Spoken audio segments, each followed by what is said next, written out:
Hey everybody!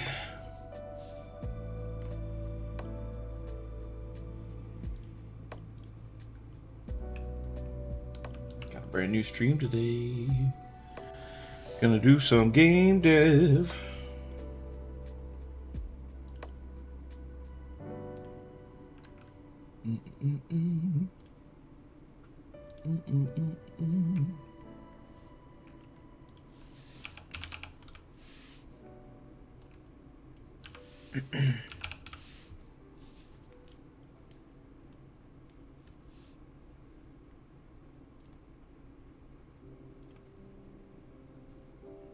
Alright, let's see if we can...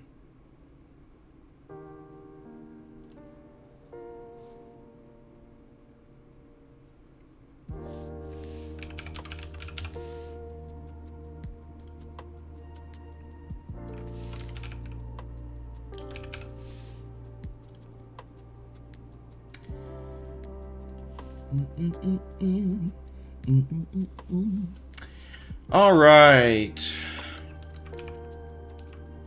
Hopefully this stream quality does a little bit better than last time.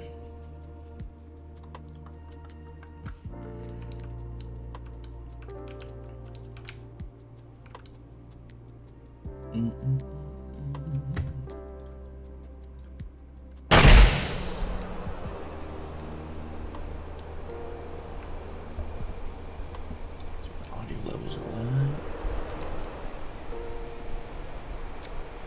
You know what? It's been a while since I've tried. Yeah, okay. Cool. Do some little fly-throughs with the Xbox controller.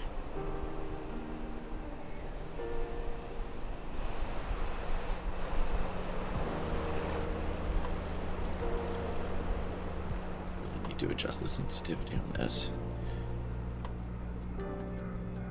It's kind of cool that you can do this out of the box in Unreal, though. Just do level fly-throughs, and if you have the same inputs set up for just looking around and moving on an Xbox controller, it actually lets you do these kind of like cinematic pans.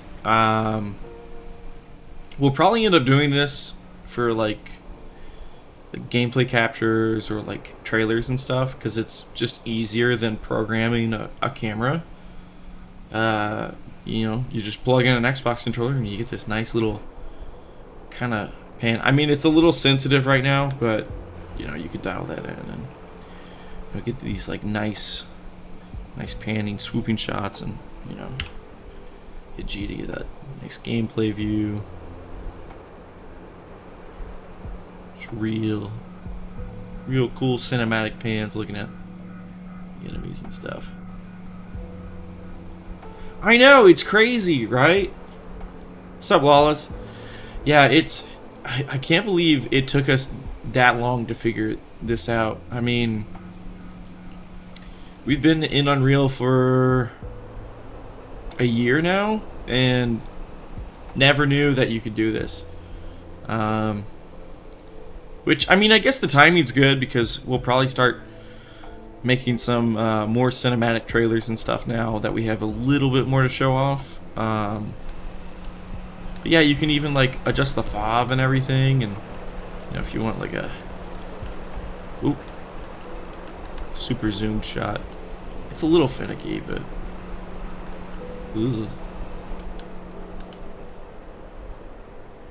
yeah, overall very cool feature.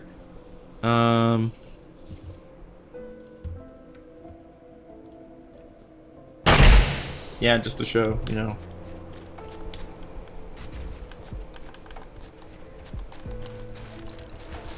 You got all the input for McSpacebiff working on the controller as well, which we've never had controller support for any of our games before, so this is kind of a big deal for us. I gotta say, it doesn't feel that bad. Punch. That door's so sick. Good job on that, by the way, Lawless. Ooh. Boom.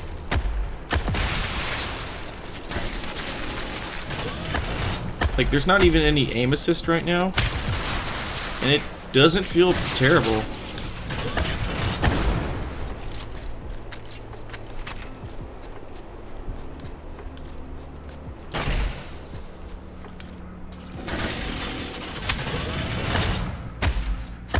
Mostly I just can't aim.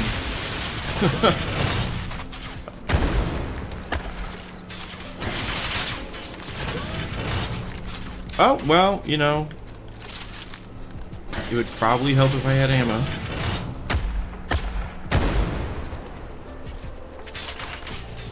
Some help.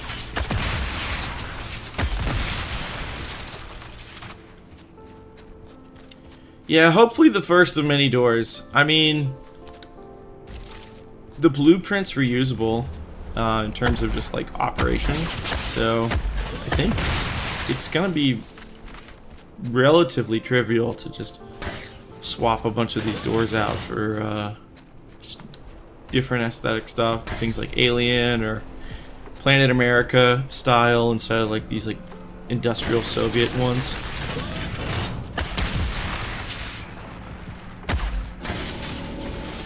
Come here.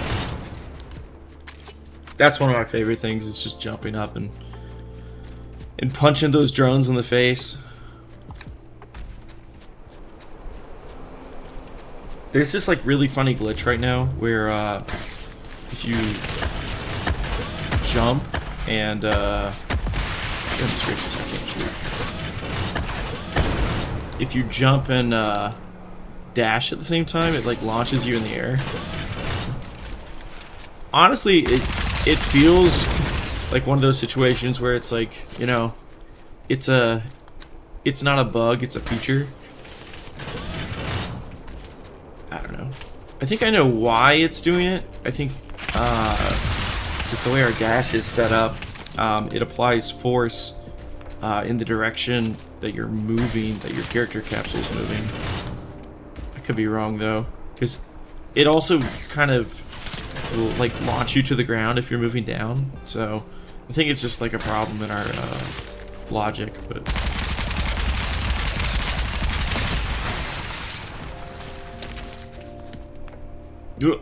Man, see, sometimes I can like, yeah, time it right. And honestly, feel like for development, it's super handy. But yeah.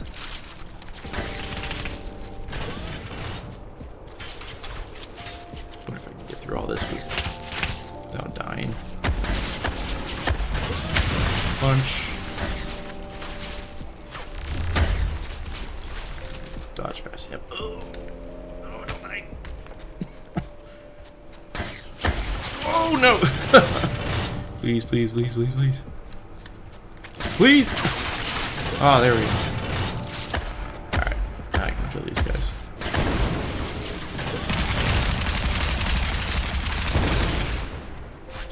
Nice. Alright. I think I'm gonna hop over to the little dungeon we were working on last time.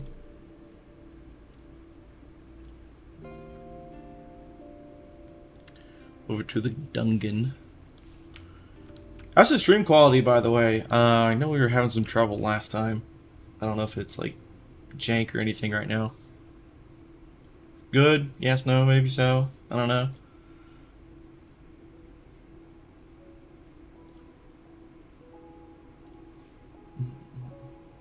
Alright. We're looking good. We're looking good. Oh, goodness gracious. I'm still getting over this cold. You'll have to excuse my asthmatic coughing. Alright. So, last time I left off, I just placed the navigation volume to kind of start testing how a lot of these enemies would handle this environment. Obviously, there's not much to this environment right now. You know, this hallway is kind of growing on me a little bit. It felt kind of too big and too open, but you know, I think there's some potential here. If we were to put like maybe some crates and some computer banks and bunch of other things. Let's see. Yeah, I think, especially if we do something like this, I want this like nice 45-degree turn here. Let's do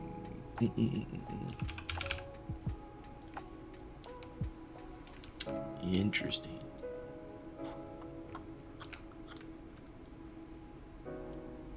Wonder.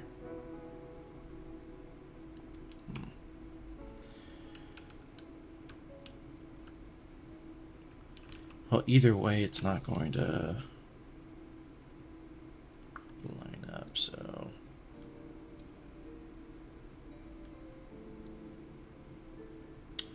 Ah, interesting. Yeah, I need a different piece. Oh, I'm not really worried about this one too much. We'll do one of the floor grates. Yeah. Actually, I don't need to do that. Let's do that. This is the one I need the floor grate on.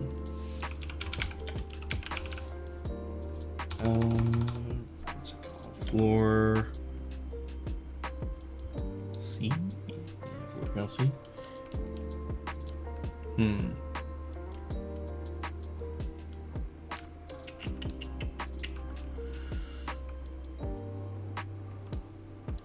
Don't hate it. Yeah, I found yeah, there's like a bunch of like royalty free, you know, lo-fi hip hop stuff. I figured I'd just put something on in the background for, you know, if I ever just get lost in thought, just like trying to move a door, you know, 12 inches to the left and then, you know, another foot to the right and can't make up my mind. So you're not just left like completely bored out of your mind. Let's see. Yeah, I turned this little area over here into like a more open alcove. I'm liking it a lot more. I'm thinking I might even, you know, have like a hanging bridge or like some sort of like rafter or something that you could jump to from here. I haven't decided yet though. Mainly because I plan on more or less coming back to this area. Because I believe, well, I'm thinking I'm going to make this a starting area, right? So I'm not super worried about the detail because I think this is just going to be like the entryway and a little room here, and then the actual level will kind of start over here. But we shall see. Yeah, there we go. Little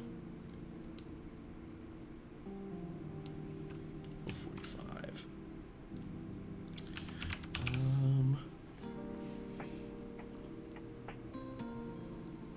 I really do at some point just need to make more pieces for all of this. Cause like this is good, but I need like a, honestly I need a 45-degree variant of the slope. I don't think I have one at the moment. It's like I could turn off the cell snap, but then it gets like kind of jank really quick. Yeah, like it doesn't 100% line up, which again, that's why the cell snap is so good. I don't think I have a 45-degree snap. Oh, hold on. No, I lied. I don't have it. That's okay though. This, to be honest, this kind of looks fine for now. I can always come back. Yo! Sim Cook, welcome to the stream, man. Yeah, good to have you. Dude, I love the name. Great Prey reference, by the way. Man, speaking of Prey, Arcane, former studio head, what's the name? Wolf Eye? I think it's Wolf Eye Studio.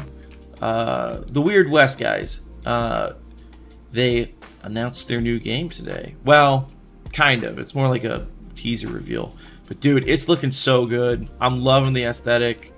Feels like a nice mix of kind of like Weird West and Prey and Dishonored. Like it seems like it could be a potential sequel to Weird West, but I'm not entirely sure.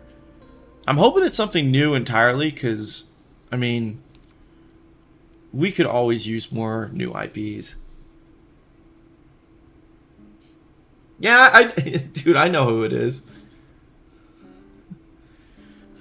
You like the roll that launches you into the air? Yeah, it's a... What is this guy doing? Why is he so slow? Are you talking about this, like, dodge that we have right now where you can, you know, super jump? Because I'm a big fan of that, too. Yeah, so, it's not like... This is technically kind of like a glitch right now, where normally you just, you know, we have, you know, omnidirectional dodging, but the way it's being applied right now, it's based off of just whatever trajectory the player has. So if you're going down, it will actually like rocket you to the ground. Oh, the alpha for their new game? No, I haven't signed up for it. I was looking forward to it, but you know, I figure I'll just wait and see what it actually is. Man, I am I need. Ooh. Oh no.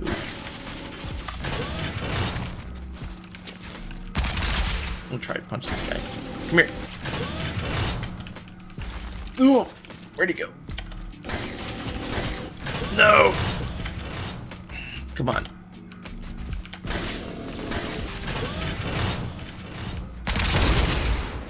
Fine. I'll do it that way.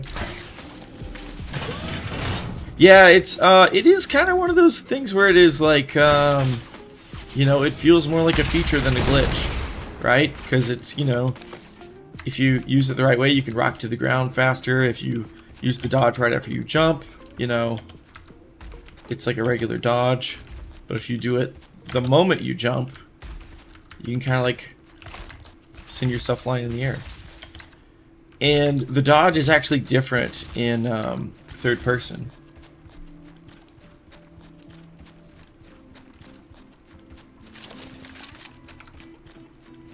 But yeah, one of the things we're probably going to do, one of the big mechanics in McSpacebiff that we haven't talked about too much and that we haven't done much developing on at this point is the idea that you're going to be collecting ship parts from McSpacebiff's crashed ship in order to kind of like rebuild a ship and, you know, get home.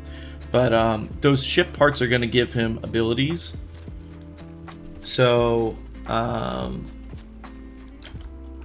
so something like a super jump like this would actually just be a separate ability that you would get later on. We don't want to spoil too much, but just think about like the different types of parts in a ship that would like allow the functioning of it. So things like, you know, like a heat shield or an oxygen generator or a radiation shield or, you know, artificial gravity, things like that, that we're going to tie into kind of the character's development and abilities that they get throughout the game. Not so dissimilar to, like, say, Metroid Prime or something like that. Or Prey is a good example, right? Like, the main character in Prey gets all these abilities as the story progresses. Hey, get well, Kel. Welcome to the stream. Yeah. The live mild one, 16:9 rectangle reaction. Yeah. So, last time we left off, we kind of started in this area here. I'm thinking we're gonna move further into this level. I still really like this whole like hidden passageway type thing. And last time I was talking about kind of like the psychology of spaces. So generally when entering a new area, you want the core focus to be on, oh, this is kind of annoying. Let me see if I can kill this guy real quick. Boom. Yeah, so like when you're walking into a new area, you want the core focus to be on where the primary paths are. So generally speaking, a lot of players will go to an area that feels like safer and a little cozier. So this area over here being a little bit more open, a player is going to feel a little bit more anxious. So they're more likely going to want to stick to a wall, right? And then, you know, they get over here and they're finding that, okay, well, maybe I have to backtrack a little bit. And, you know, you see this bridge now. Now you're seeing the area from a whole new perspective. Let me pick at this guy's machine. Boom. Dead. And then now you're on the bridge up here. And now, you know, I'm thinking about like cutting some holes over here so you have the potential of, you know, looking back. And, you know, now you're noticing maybe this little secret area over here. So this original area is framed to where you're very unlikely to notice that there's any like pocket back here. And most players are going to run, you know, straight up it. But I like adding those like little nooks and crannies and basically secret rooms. There's a bunch of secret rooms in our first game route where, you know, you just check behind doors or vents or something like that. And, you know, you get some extra goodies, some guns, maybe, you know, like a post-it note or some sort of Easter egg. But yeah, so it's really important. Lego Star Wars. Yeah, kind of like Lego Star Wars when you push block. Walks in and look for secrets. Yeah. There's so many ways to add in like hidden passages and secrets. I mean, we could do something like,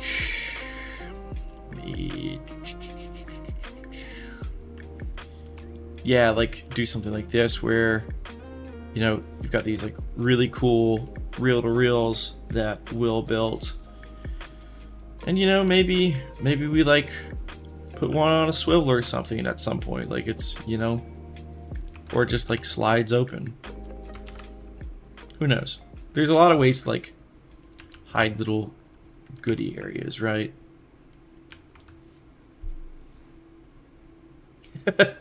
Yeah, the shotgun on top of 1 million boxes.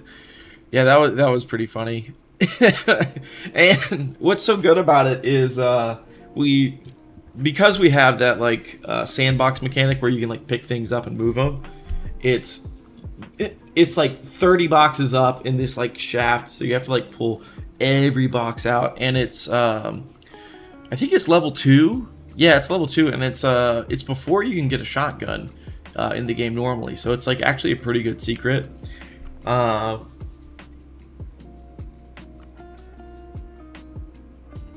Oh, that's actually a really good idea to like collect some things to put in a machine. Like, what if oh man, considering this game is like so just making fun of like ridiculous Americana XS, it would be kind of funny to have like a slot machine type level. Or like a pachinko machine, and you just get enough credits that you collect around like a casino level, and then you can, you know, put it in a slot and open a door or something. That'd be kind of neat. Let's go gambling! Aw, dang it! Aw, dang it! Yeah. And it could spit out like a bunch of ammo or something if you get it right. That'd be kind of cool. Yeah, totally worth it for those crunchy shotgun headshots. I'm always a big fan. Concept Idiocracy Costco. Oh, well, get well, Cal. You're actually onto something. We have a level planned for a company called Boofs. Boofs is like, let me see if I have a picture of it here.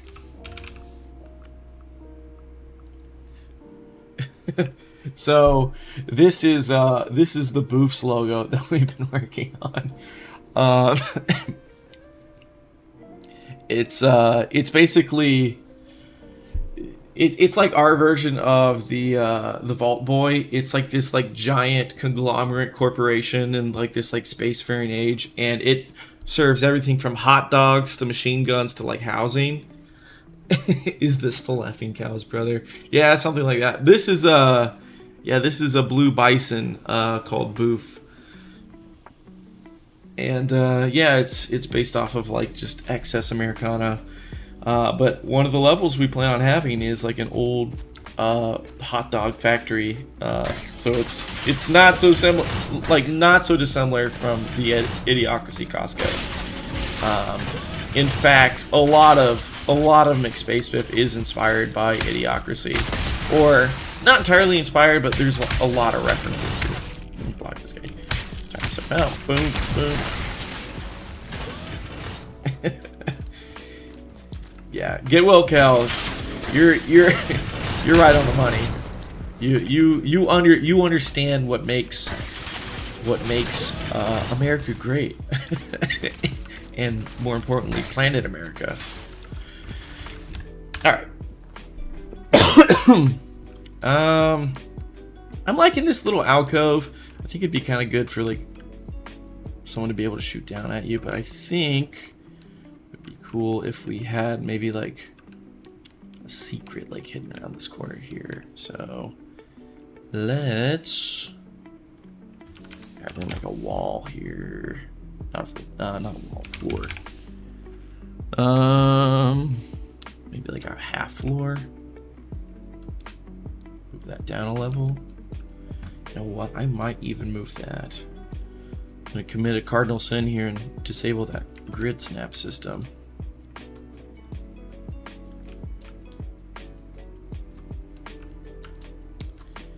Let's see. Floor.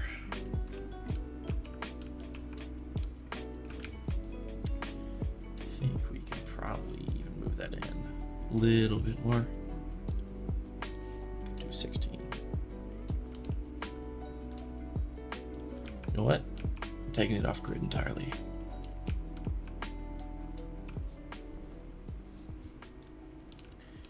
All right.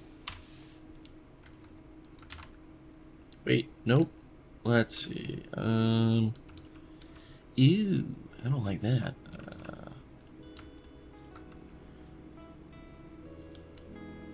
That's what you just saw here.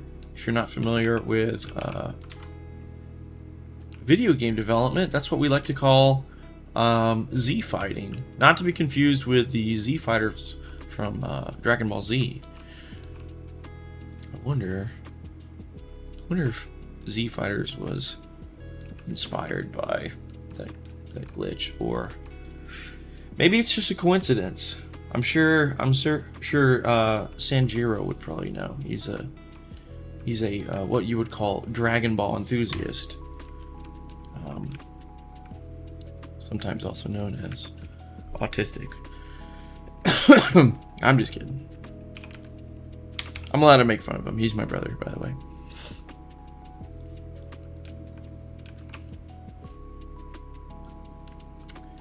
Let's see. We're gonna do a little.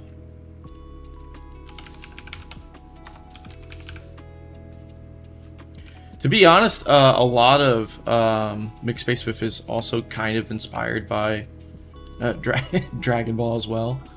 One of the pod ships from the NPCs, not intentionally, but it does look a lot like the Saiyan pod ships from the original Saiyan saga in Dragon Ball Z. I think, I mean, there's so many people have made a joke about it that I ended up kind of making a meme about it. Let me pull it up here real quick. Oop.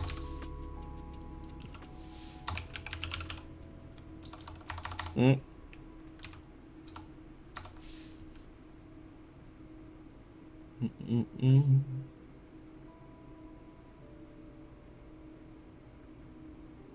I don't know where it is. Oh, anyway. I'll just...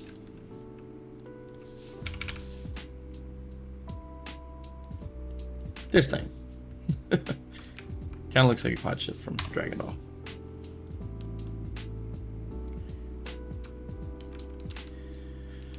Alright, I think... drop a floor down a level. No, I don't want to do that. I want to copy it. There we go. Beautiful. Look at that. Now we got like a little secret alcove. Secret room.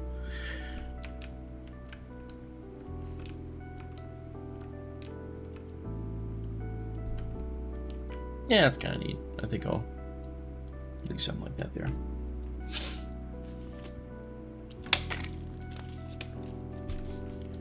We drop like a bunch of machine guns. Hidden Steam keys all throughout this stream. Absolutely, dude.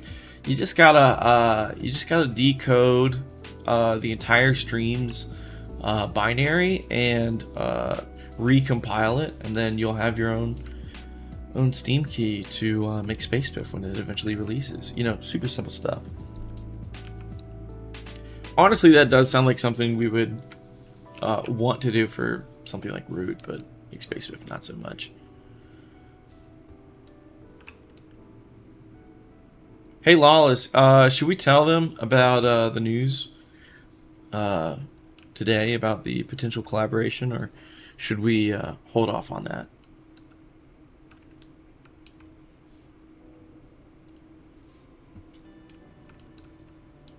I'm thinking we maybe hold off on it. It'd be kind of cooler to talk about it like once it's actually finalized. Yeah, that's kind of my thoughts too.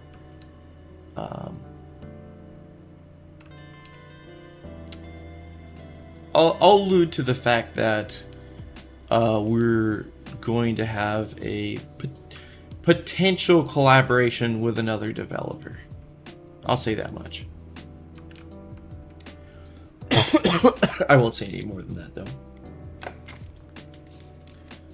But stay tuned for some potential kind of cool news. Yeah, ooh, what could it be? Who knows? Yeah, it's kind of neat. Yeah, it's always cool to just like just talk to other devs at all in any way, shape, or form, and support their work, or work with them, or just kind of bounce ideas off of each other. I mean, you're a dev, man. I know you're fresh at the game, but hey, you've made some pretty cool stuff so far. In Godot, no less, which is an engine that I know nothing about. I know plenty about Unity, unfortunately. I don't want to say unfortunately. I give Unity crap, but it was a good engine for us for years. It's just not quite what we were looking for right now, right? Not to mention the whole CEO debacle, and I didn't know this, but the Unity CEO is like the old EA CEO, which explains so much to me. Yeah, of course, man. I mean, look, we've been punching uphill in the snow both ways for a decade when it comes to game development. So anything we can do to make someone's life a little bit easier and spread, some of the knowledge that we've gained over the years through, blood, sweat, and tears. We're not selfish. We're not gatekeeping.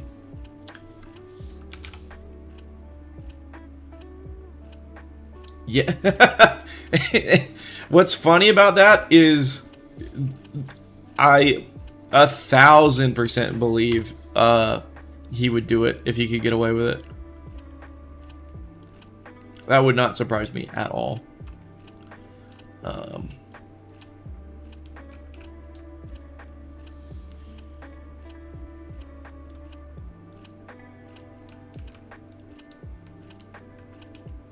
Like, I had a friend who worked at EA for years, and I kind of held my tongue while he was working there, but he doesn't work there anymore. And now I can kind of freely talk crap about just how generally awful their decision making is when it comes to games, and just how kind of scummy and predatory a lot of their like microtransactions and stuff is.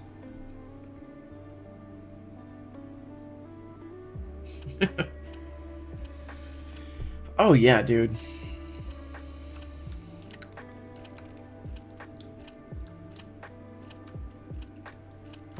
I mean, it's what I said the other day. Unity has become more interested in just kind of squeezing as much money as they can out of the engine, rather than making a competent engine that like effectively competes in the marketplace. So yeah, I don't know. To be honest, the reason we moved over to Unreal is, regardless of that whole debacle, it's because you look at the proof in the pudding, right? The Unreal team made Fortnite, one of the most successful, massively multiplayer games ever, right?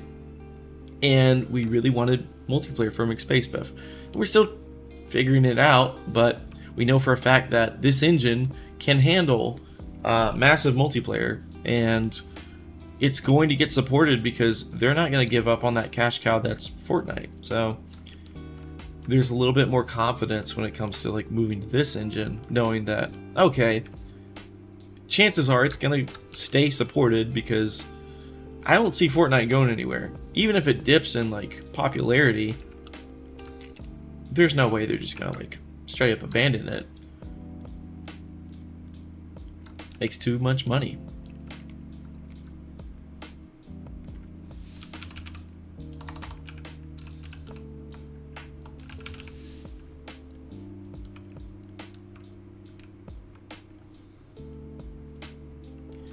Yeah, I think Godot is super cool. I mean, I've been a huge proponent of Blender for years. I mean, I've got it, you know,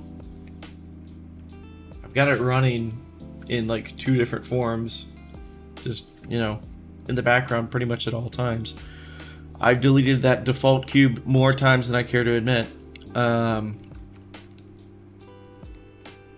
So like I said, I'm a big proponent of open source stuff, but it's just too fresh right now. Specifically for a multiplayer supporting game. Because, I mean, what kind of props, environment dressing do we need? That's a good question. I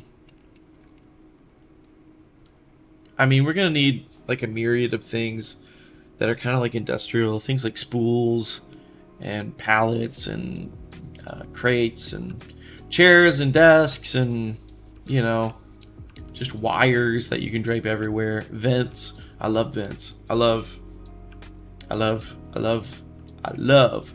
some air vents. I mean, Root was 80% air vent, so. But yeah, chat, what do you think? What kind of props would you like to see in like an industrial type level like this? Or just kind of in general? Like, what do you think is like a good prop?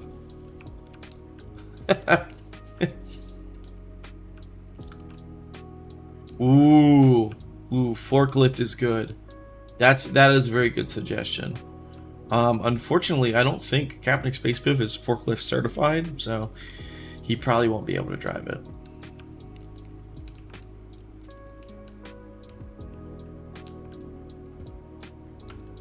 Big fan of forklift. Could be like a sci-fi forklift. In the dungeon, straight up forking it.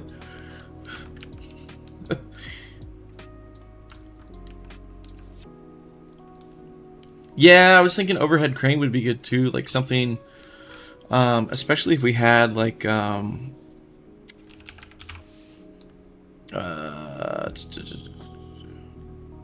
we have this like system for cart tracks, so we could definitely, wrong end. So we could maybe make something like this for like a ceiling track. Have it holding like some steel beams or something. Obviously like not this type of track, but like one of those like metal beams that a crane would run along.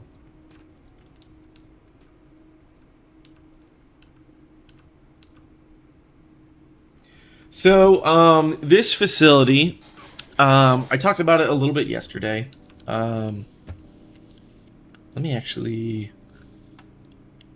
I'll go to the other level real quick to kind of give a little bit of backstory. So this facility is mainly a like conversion facility. How the Soviet Union operates in the McSpacebiff universe is they don't actually send physical humans to the outskirts and other colonies. What they do, because they don't have the resources or the people to do that, they send essentially like supercomputers to indoctrinate the Planet American colonists who found these colonies on the edges of space. Mainly just because it's easier to let them set everything up and then convert them to be, you know, part of the Soviet Union. Now, if this will load, I'm running this on one of the oldest hard drives known to man, so you gotta be patient. So, this level is kind of a, ignore the poppin'. I've got it on one of the lowest settings just for being able to run it on stream because my computer is currently dying. This facility is going to be smack dab in the middle, right here, right? So, got a myriad of different environments that you can run around and, you know, fight enemies and talk to NPCs and whatever. In the final game, you wouldn't have these types of environments smashed up against each other quite this drastically. But we wanted to kind of get a feel for, like, you know, just different environments. Anyway, the whole goal of this, like, little overworld is to get into this facility here, right? And, you know, you gotta help an NPC with a quest, and then he eventually gives you the code to get into this facility. This facility is gonna have, like, a bunch of pipes and, like, a giant howitzer on top, and the facility has been launching moonbots and, you know, enemies and shells into the surrounding area. So it's not only dangerous, but it's also bad for the colonists. None of the enemies have a cloaking ability at the moment, but I've always been a really big fan of that kind of thing. Like the elites in Halo is super, super cool. We might do something like that in the future, but especially for enemies like, you know, like the alien here, it would be kind of cool to have it. Yeah, it's planned now. I think we had talked about it for the alien at one point, but there's no functionality of that at the moment. But yeah, anyway, this facility, the way the Soviet Union operates is they capture American colonists and try to convert them to the Soviet Union. So you end up finally breaking into this facility to shut it down, to stop the howitzer from, you know, bombarding this like little colony city over here and the NPCs in the area, but also to like shut down the conversion, right? So anyway, we'll go back to the dungeon. And anyway, so you end up falling down like this like one-way shaft, and you know, the whole goal is to stop this facility because it's been stealing NPCs and turning them into Spetsnaz. So yeah, the whole idea is to like kind of fight your way through, get to the end, shut down the computer that's operating this entire area, and free all the NPCs that are like in containers and being like turned into these Spetsnaz characters.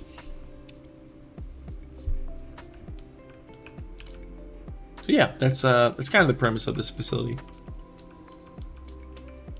Yeah, well, if you noticed, a lot of the art is not like a one-to-one to Borderlands, but it's very heavily inspired. So I'm glad you're getting those vibes, especially like our original environments. I'm not gonna save anything there.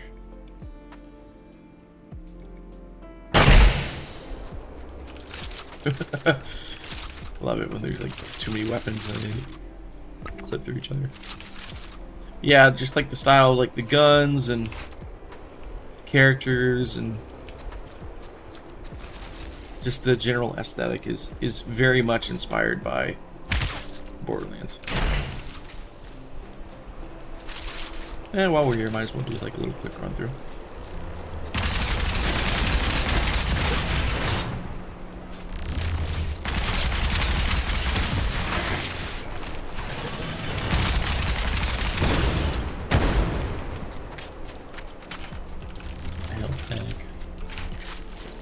Someone's on the other side of that door. Where is he at? Where's he at? Oh.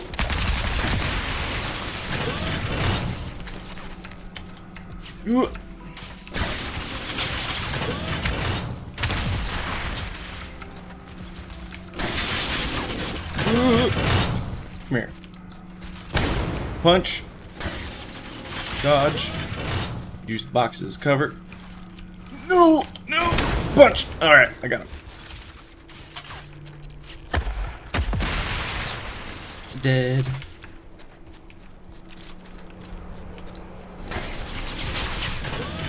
No, we did not fix the target funny launch. Because to fix it would be to ruin a perfectly fun mechanic that could potentially be very memeable at some point. Also, we need stuff for speedruns that no one else knows about.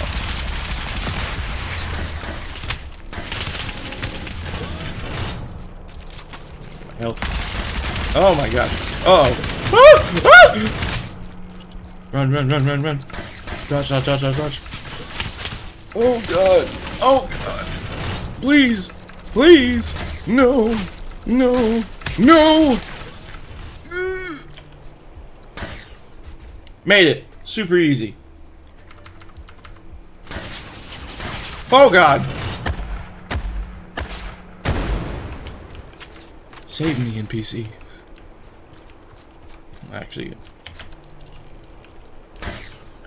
let me super jump back up there. Suck it. Alright. Anyway, that was a little gameplay look there. Nice little circuit.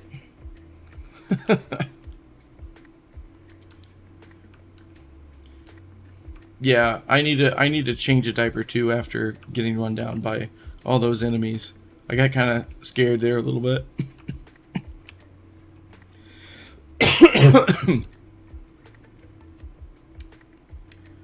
All right. Anyway, let's go back to the Dungeon level. There's a couple other levels that we were working on just for fun.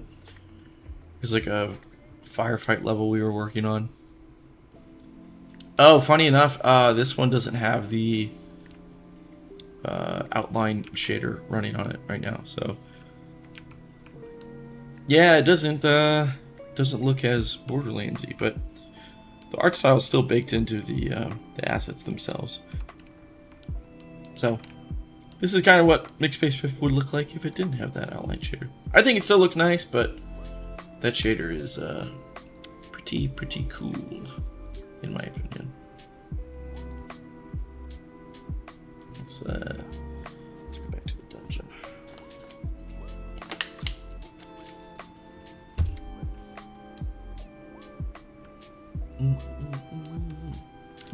This could be a cool little bunker room. I need that 45-degree floor piece.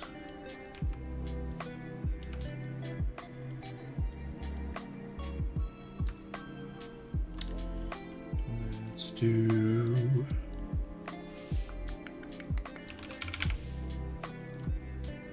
Oh, come on. Don't do me like that.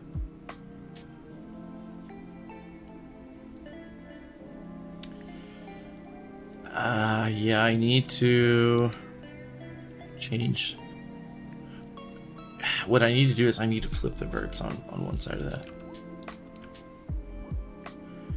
Yeah, because... okay, that's fine.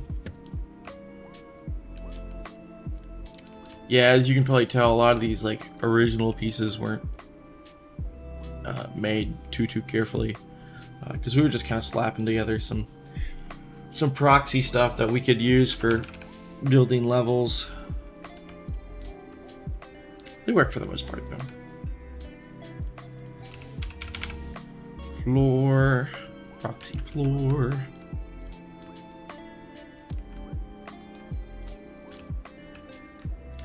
A lot of the materials you're seeing right now as I'm building are going to change once I'm kind of done laying things out. This is... the way I'm doing this is essentially it's kind of like a gray box. And the walls, you know, you can go back through and change out the materials later and add things like accents. So like pillars and, you know, there's like computer banks and wires and kind of whatever you want. But this snap system we've built allows for very, very rapid iteration, which I am a big fan of because I used to build all the levels entirely in Blender.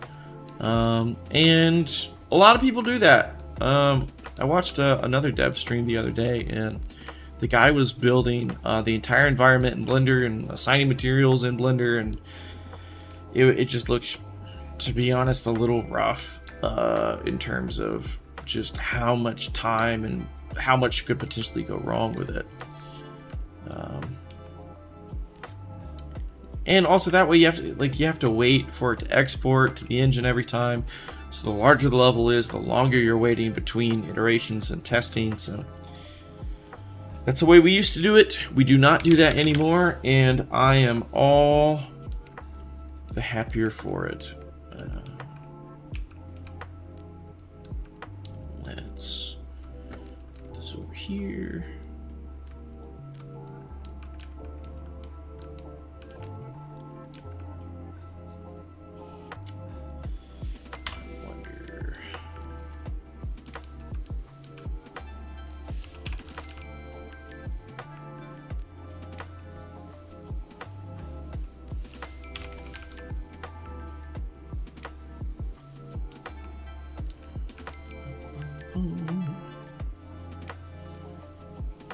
What?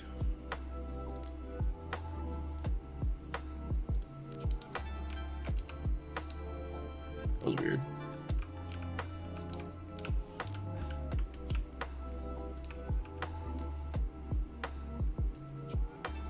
Oh, that's why. Okay. It had the cell snap on.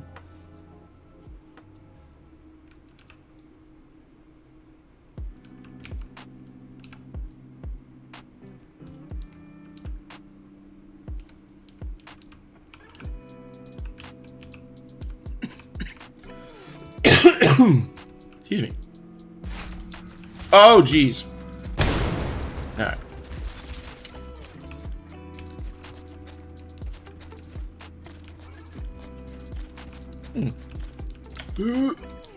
No! Ah, dang. All right. Well, fine. I'll just extend the floor, I guess.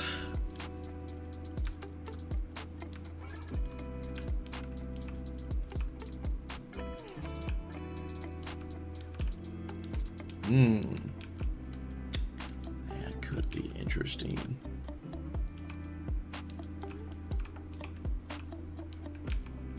Okay, yeah. I'm getting some ideas. Getting some big thinks going on here. Do I want the long ramp? I don't know if I like the long ramp.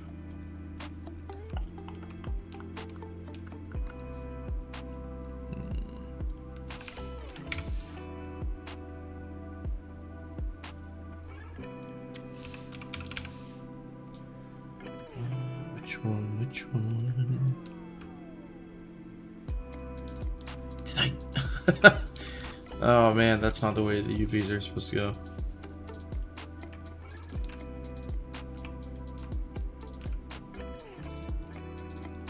That's funny. Yeah, they're like super squashed.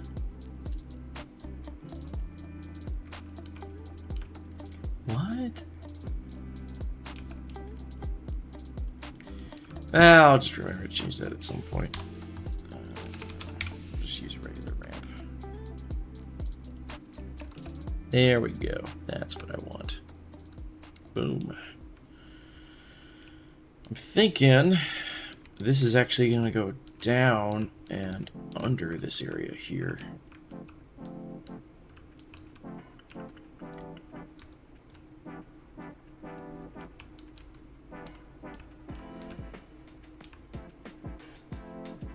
Oh,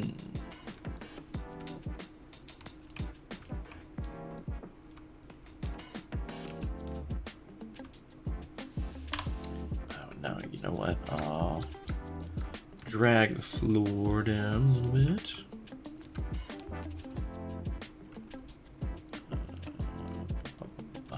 Boom.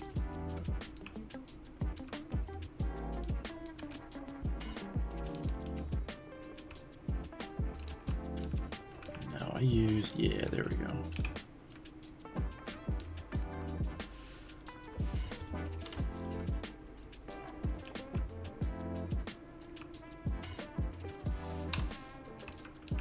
Is that wall half? Yeah, that's a wall half.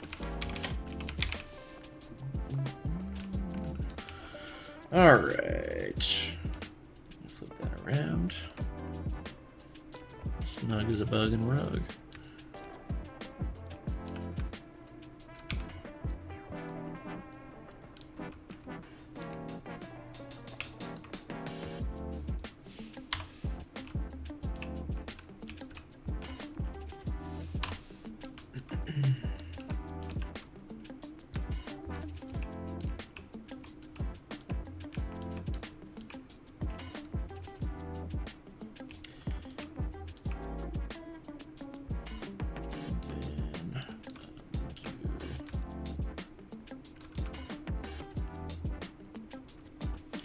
No, I want half barricade.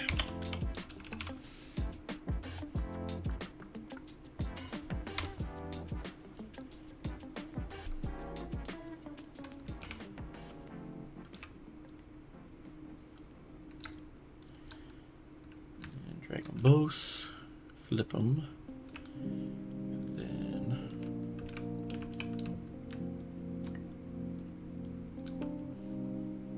disable that.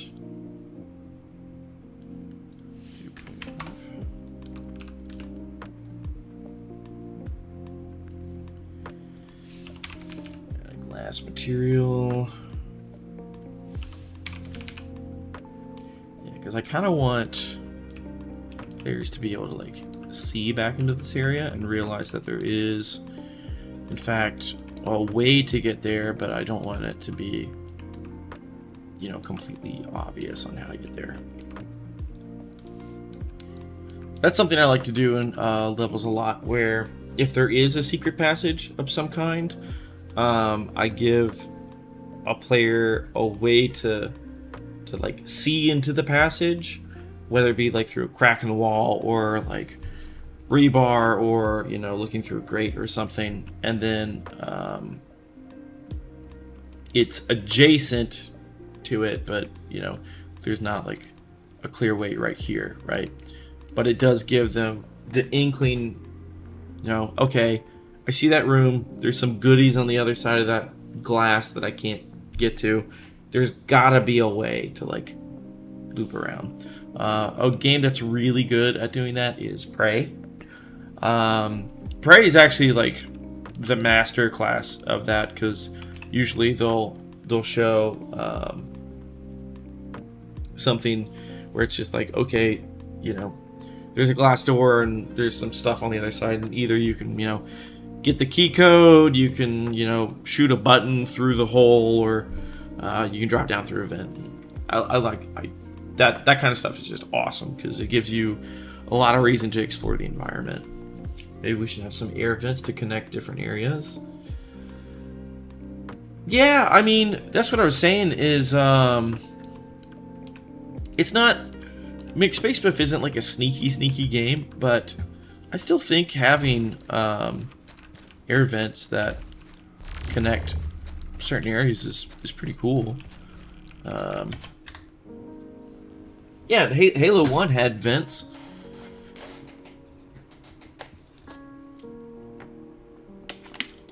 Yeah, I'm thinking dimensionally, they're probably going to be like, you know, a quarter wide.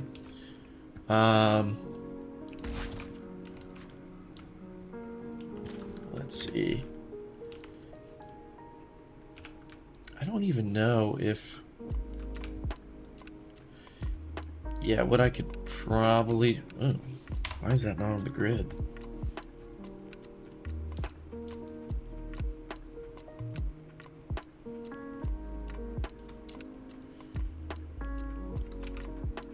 It would probably...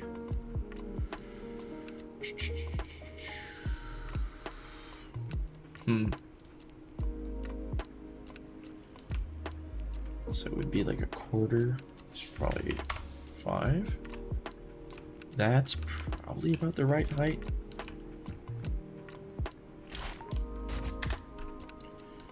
Obviously, we would want to make like our own little, you know, asset for this. Yeah, that's about the right height, I think, because you know, his head doesn't clip through. Well, if he stands, it clips through, but we could do a check for that.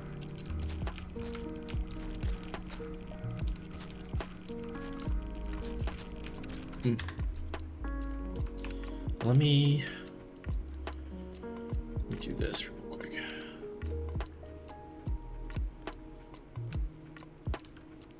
Get a feel for the general height of an air vent.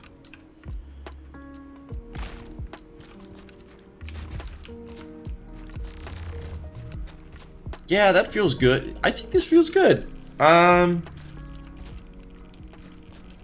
You know, it's like just low enough that he has to crouch under. He can't stand. I mean, his head clips if you look up, and we could adjust that a little bit just by. Ooh.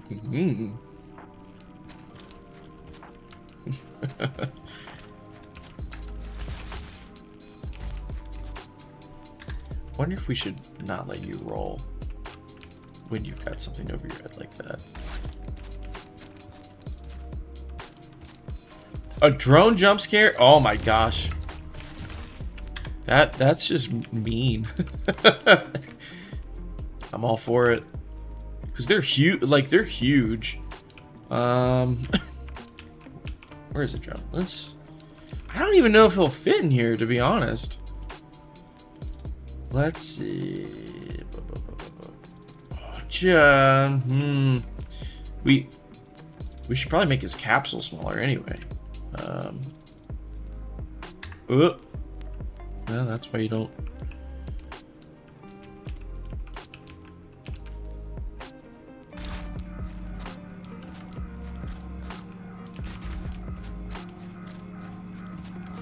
Oh my gosh.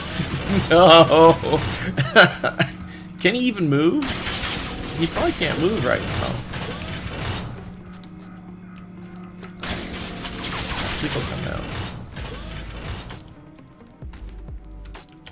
Oh, right, that area doesn't have nav mesh. I gotta... Let's try that. I'm gonna send this a little bit because now you got me interested. I wanna test these vent drones now.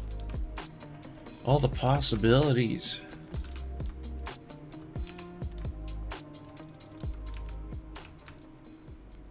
Alright, that's probably enough just to test the concept.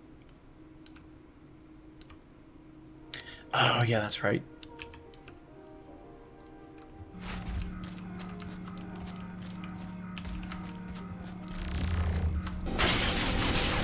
My guess is he probably can't move right now just because his capsule's so big. To be honest, his capsule shouldn't be that tall, though, considering his height. Yeah, that's what I'm saying.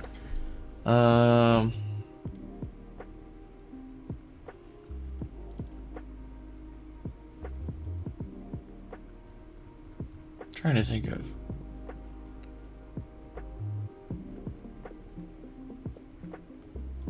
I don't remember where his capsule collider is. Oh well, I'm not worried about it right now.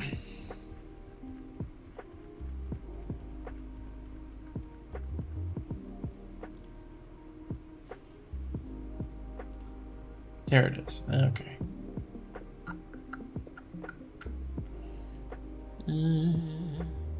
That's probably about the right size anyway, right? Like, I mean, he's gonna be hard to hit, but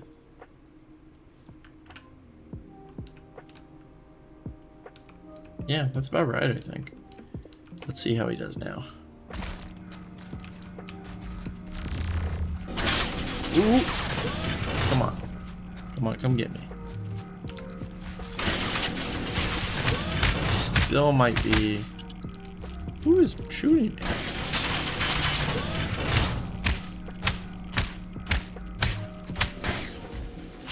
Oh, great. No, he can move. Okay. Yeah.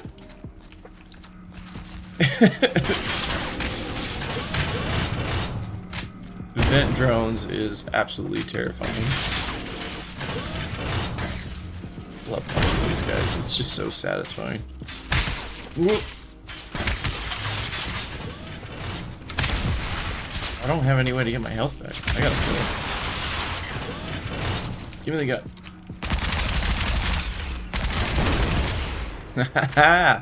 Nice. Alright, let's see what this looks like from over here. Wow, that is... One-way glass. Oh, that's from the lighting, though. Kind of cool.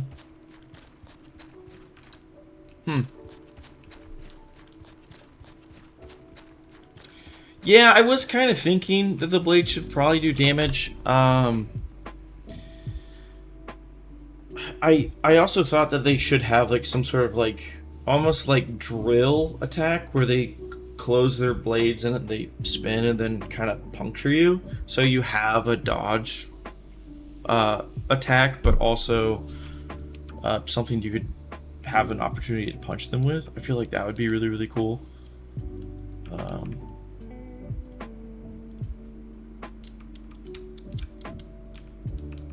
Yeah, because I feel like all the enemies should have like either a melee variant or some ability to like do a melee attack, right?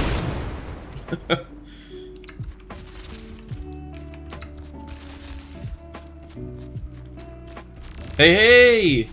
Welcome to the stream. We're just punching some drones and building a level. Boom! Oh jeez. Come here. Nice. All right.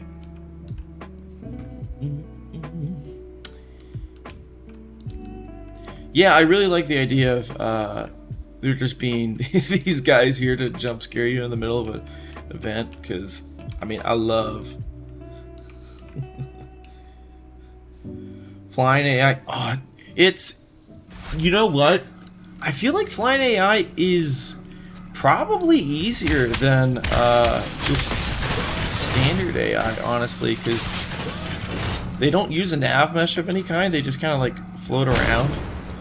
I think you're selling yourself some short. I mean, I'm sure you could figure it out.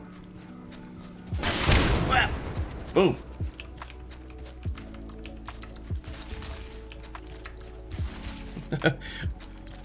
Man, I'm really glad we set that up.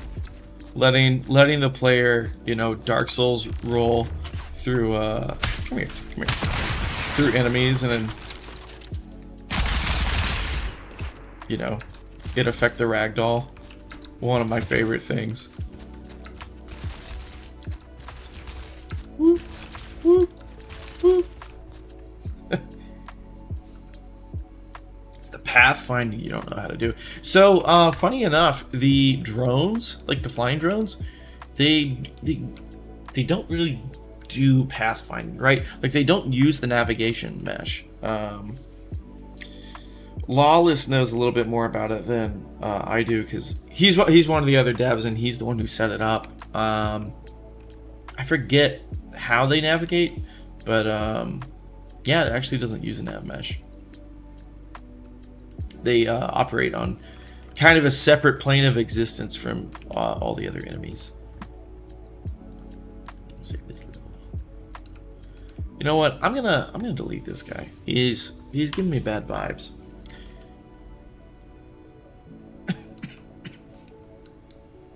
Yeah, nice. Yeah. Yeah, I remember you talking about it.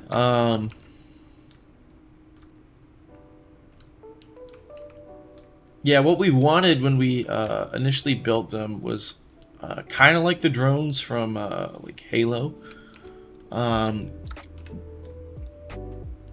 We had a drone enemy in our VR game Deadlock, but those actually used a nav point system because it was a very simple type of environment that they needed to navigate, so it was just easier to do that. But these guys have a whole separate AI blueprint. Let's see. What do I want?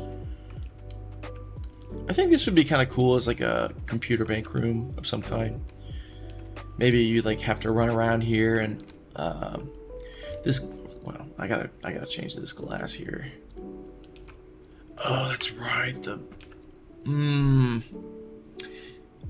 That's an annoying kind of bug.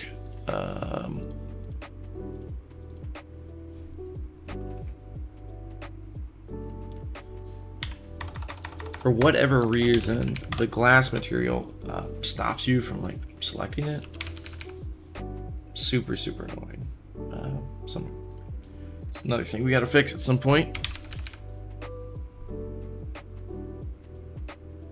Yeah.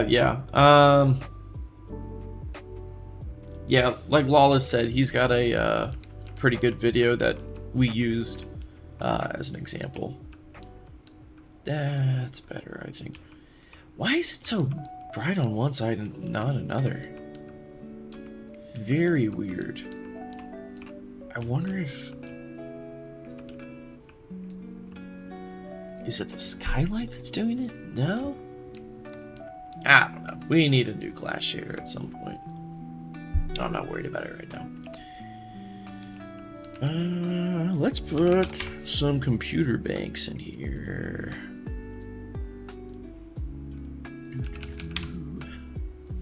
Like a reel. Yeah, it's so annoying. I don't know. Like, they're so finicky. In every engine I've ever worked in, glass has always been like a huge pain.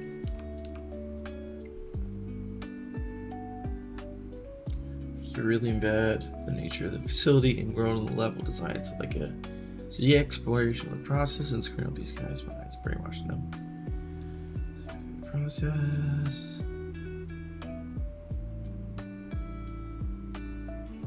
Yeah, I really like that idea.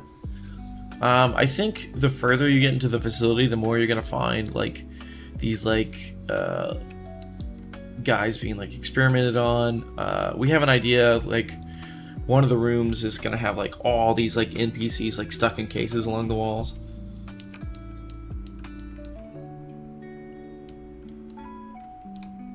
Yeah, see, like you can see the the edge of the glass here, but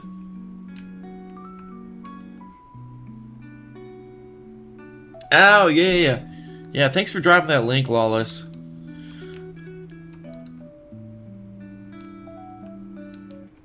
Man, really crushed it on the reel to reel. I know they're not like 100% finished, but dude, these are so sick, and they're gonna be awesome when they're like spinning and beeping and making noises and all kinds of stuff. Anyway, back to this secret room over here. Excuse me.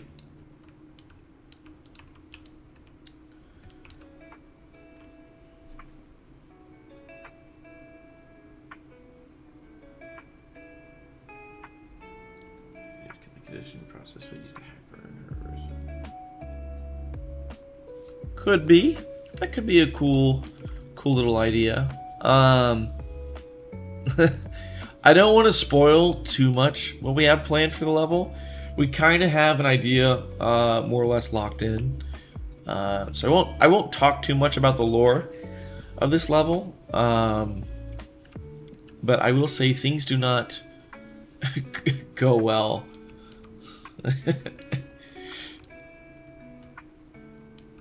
Yeah, thanks again, Lawless, for dropping that. You know, super handy if anyone's looking for any kind of like drone type AI.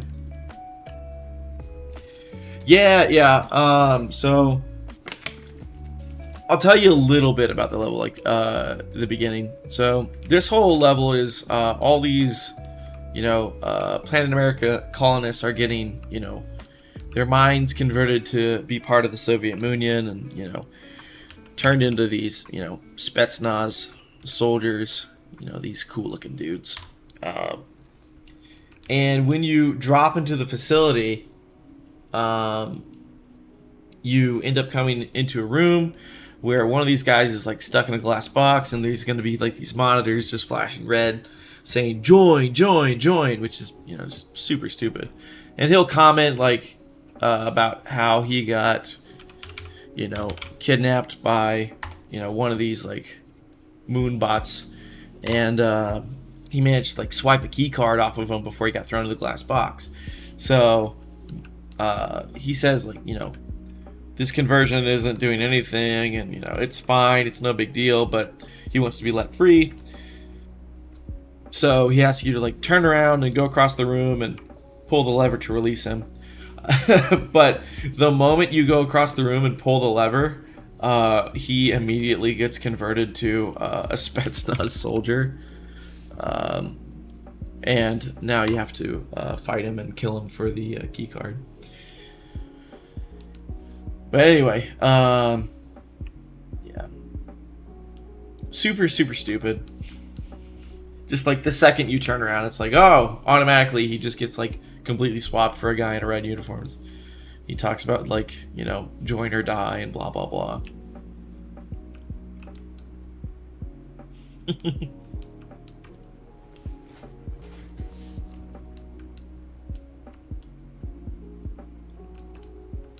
All right. Let's see. Oh, excuse me. Sorry, I'm still getting over this cold.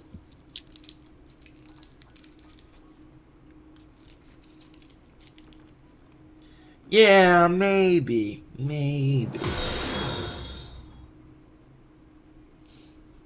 Yeah, no worries. Just thanks for the follow. It's just cool to have, more people hanging out and interested in the game. Yeah, it would be kind of funny if there was like a reconditioned path. So, we're thinking that if you knock him out, he won't die. So, like, if you just punch him and do like fisticuffs, like, he'll be okay, and he could potentially recover down the road. But shooting him would be fatal. So, it's kind of player decision. In the game, there's going to be a lot of situations where we're going to let you like knock out the enemies instead of killing them. Yeah, Dishonored style, exactly. So, and we're considering having like this like kind of like bounty function for like capturing certain enemies.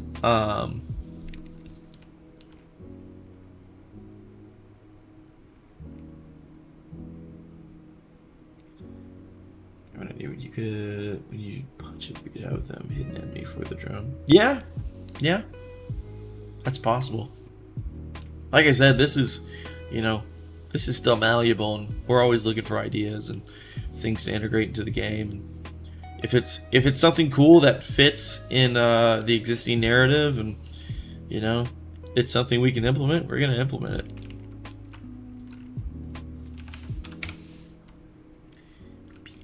Ramp.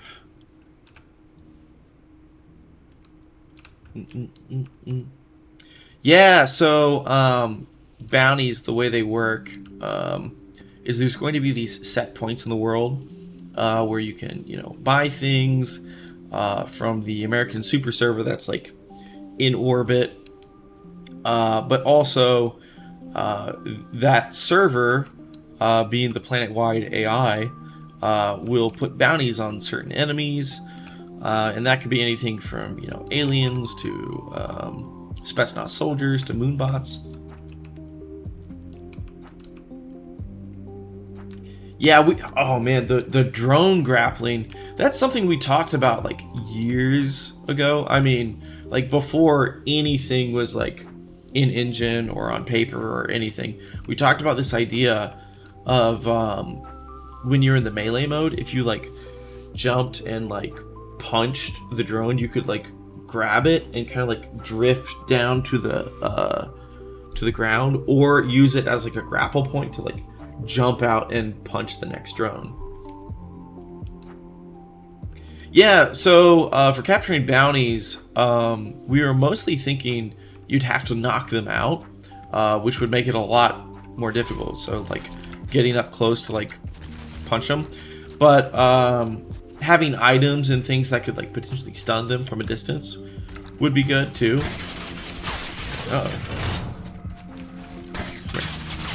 Hey, no. Oh, jeez. There we go.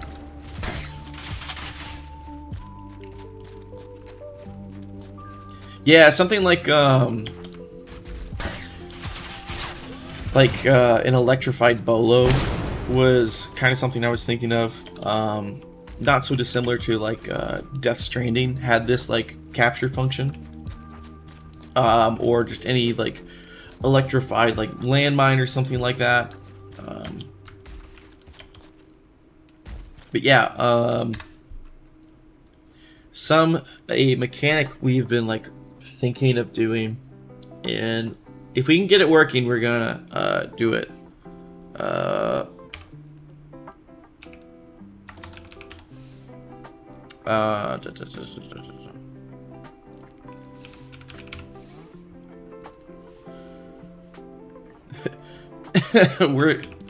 We want to let the player pick characters up and run with them.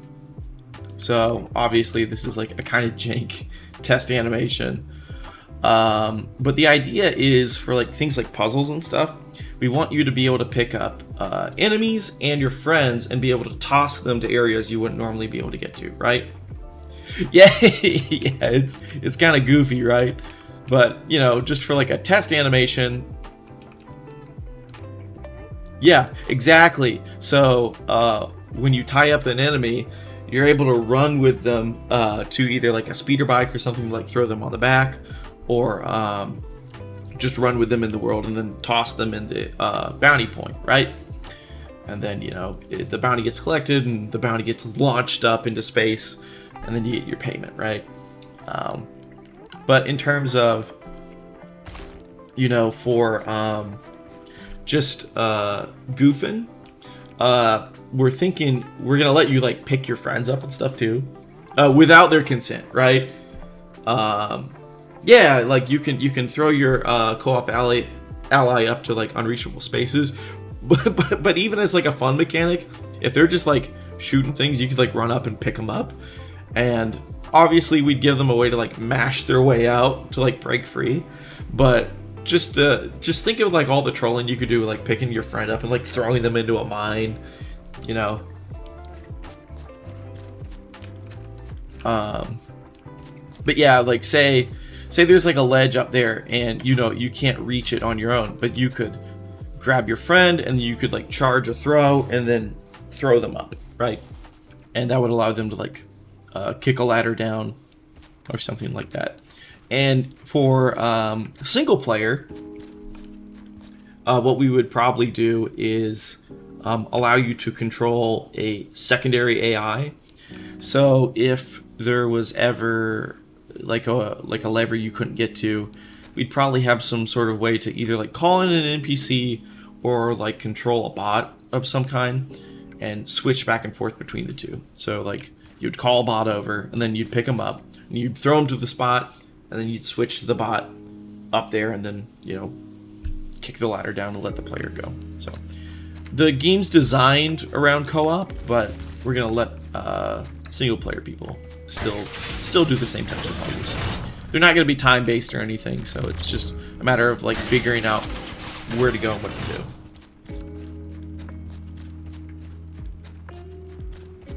Yeah, that's a big question. Whether we want it to be like slow or quick to tie them up, I don't know. I kind of feel like you should have to work for it.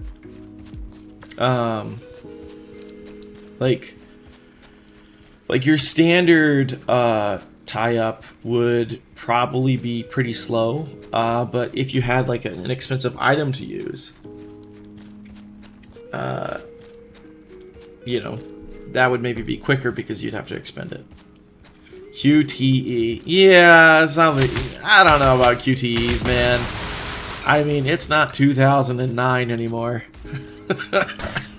But to break free from your friend picking you up, I think, you know, we should make you like kind of like maybe struggle out of it, like MASH.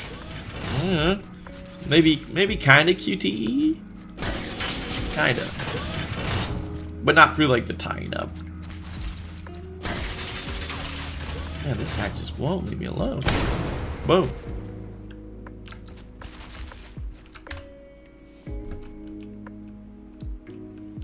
All right. Yeah, I think it'd be cool if this cut back under this way. So it's like a little bit of a shortcut.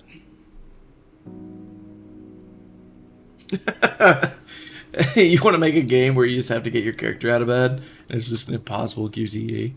That, brother, I live that game every day. I don't know if I want to play it. It's just you have to perfect like a Dance Revolution QTE.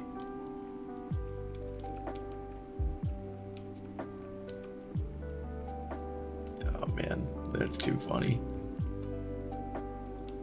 Yeah, there's a lot of ideas of like how you could potentially disable or stun a character.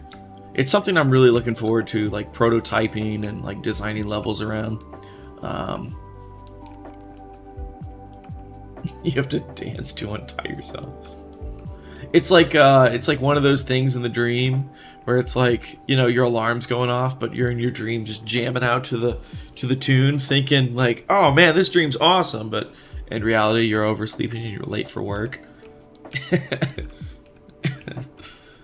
Oh man, that's too stupid.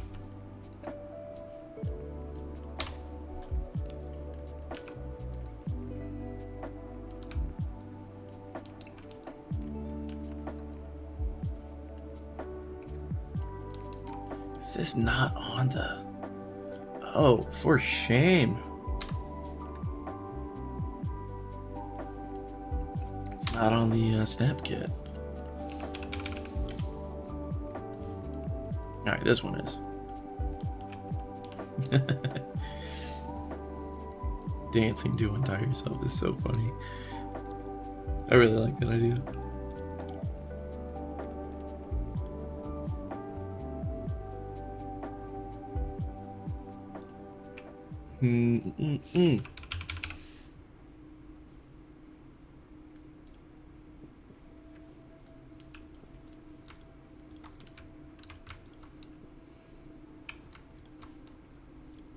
How's the stream quality, by the way? I know the other day we were having some issues.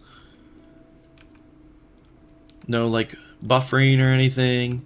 I bumped the quality like down ever so slightly, but I didn't want to put it under 1080p because, you know, at that point it just, I mean, you're more or less just like peering back into 1990, which, to be fair, peering back into 1990 would be pretty sick, just not quality wise.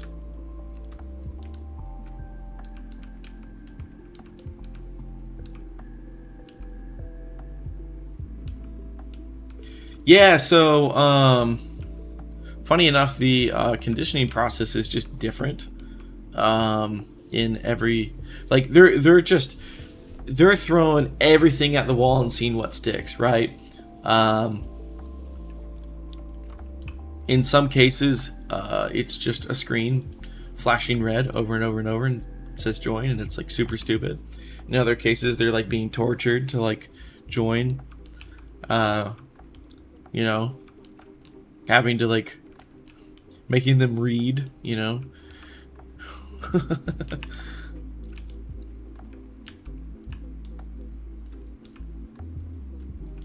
By the way, like, basically all the people in this world have a like sub 80 IQ, so just from like years and years of like inbreeding and lack of education and proper diet.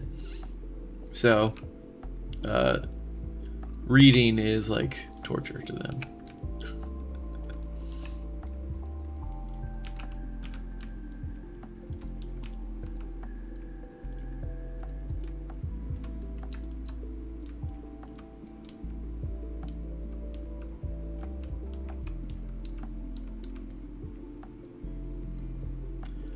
Oh yeah, there's so many different ways, and probably what I'll do is I'm going to design like the level for gameplay first, and then what I'll do is like cut essentially like, you know, like a little alcove in, right? So like you'd have like this like little torture room, right, where you can like peer in and see something. How long have we been working on this game for? Well, it depends. So, technically, 10 years. Technically, 1 year. It really depends on the definition of working on it. So, originally we made a game called Captain McSpacebiff. That was about a decade ago. We were still in like high school. And, you know, we ran a Kickstarter for it. Didn't meet the funding. Had this like little idea and gameplay of it, so we didn't pursue it, and we moved on to make a different game. Yeah, honestly, the original concept for McSpacebiff was pretty fun. Gameplay wise, it still kind of holds up today. But really, it was just a very, very simple wave defense game with like 1 or 2 dungeons you could fight your way through, and had like a little boss fight at the end. And the boss fights were kind of fun too.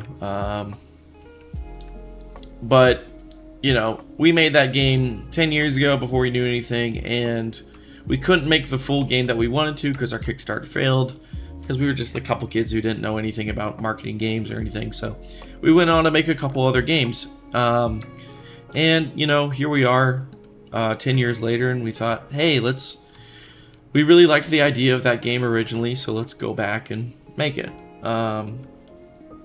We started 2 years ago making the game in Unity, and we worked on it for about 1.5 years in Unity, and kind of just hit some bottlenecks. We realized that the Unity engine wasn't really appropriate for the type of game we were trying to make.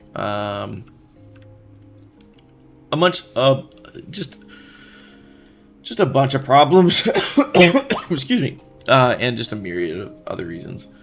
Yeah, marketing is just, it's so hard. It's harder than making a game, honestly. Like, you can make the coolest game on earth, and if you don't know how to market it properly, it's not going to mean anything. Especially back then, with, you know, we were just young and we didn't know what to do. Anyway, So we worked on the game in Unity for about a year and a half, and then we're kind of pressing up against some issues, just generally for like lighting, optimization, programming, a myriad of things. But especially when it came to multiplayer, Unity didn't have any like official multiplayer support, and all their stuff was third party. And we were a little concerned that the co-op game that we wanted to make wouldn't quite work the way we wanted to, and it wasn't syncing up. So we decided to move over to Unreal, considering that Unreal is used for games like Fortnite and Gears and all these other like multiplayer games. So and we knew that the support would be continuous throughout the years, since the guys who make Fortnite make the engine. So that was one of our big reasons for moving over to Unreal, and we moved over to Unreal about a year ago. 2 weeks ago.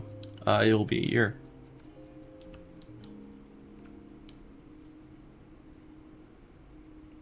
Yeah, dude, it's hard to like find the time to market a game and actually work on it, and especially like, I know they say to like market your game as early and often as possible, but I feel like it has to like pass a certain threshold to like be able to like start having payoff for the marketing. Because if the game is like kind of jank and doesn't look that good in the early stages, you're spending a lot of time marketing something that isn't really appealing to people.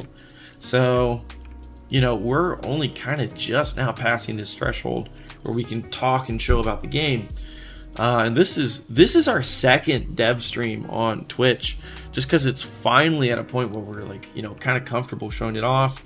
The gameplay, when we drop into like show it off, doesn't look as jank as it did a couple months ago, because we were still, most of the time of this development, we were laying the foundation for the development of the game, like just building a bunch of systems.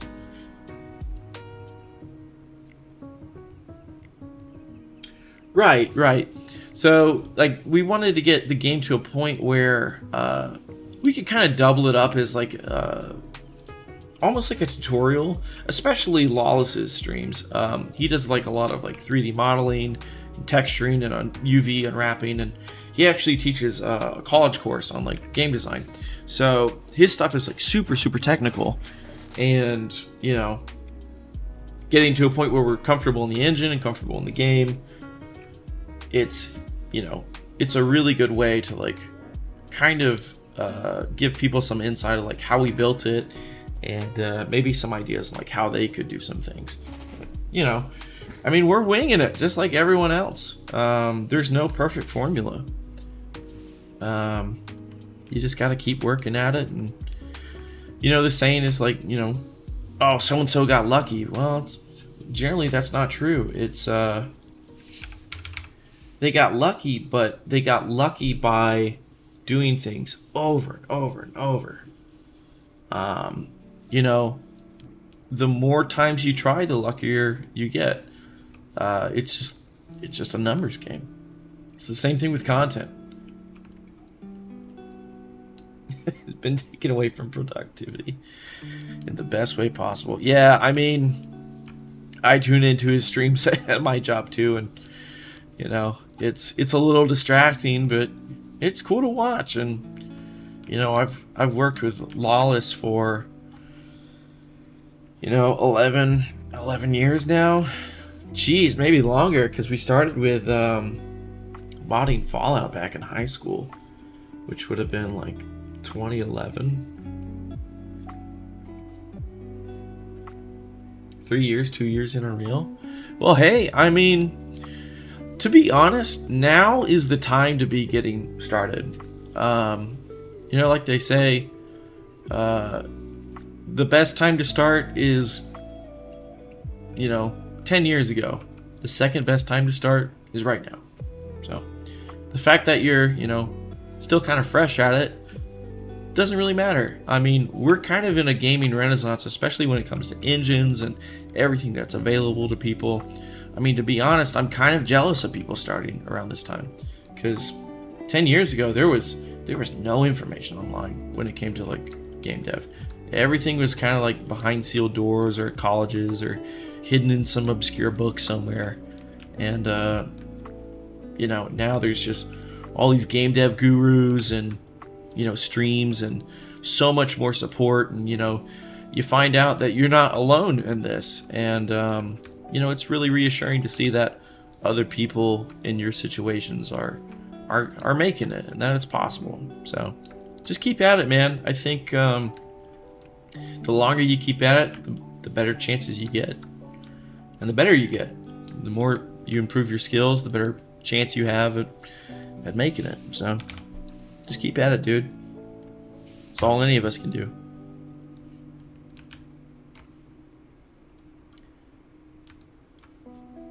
What kind of games you work on, if you don't mind me asking? We got a couple other devs in the stream. I'm Sim Cook. He recently just started. He only started in Godot maybe a couple months ago. Hey, thanks for hanging out, Lawless. It's always great to have you here. For those of you who don't know, Lawless is the other developer on Captain McSpacebiff. He makes some awesome art and animations and blueprints and everything you can think of. He wears 1,000 different hats, and you should check out his streams on Mondays and Wednesdays around noon. He's got some really cool stuff too, and he covers, you know, the other side of it.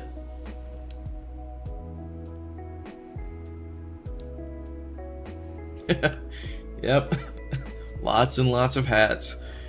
Don't say it too loud. Valve will come crashing through the walls.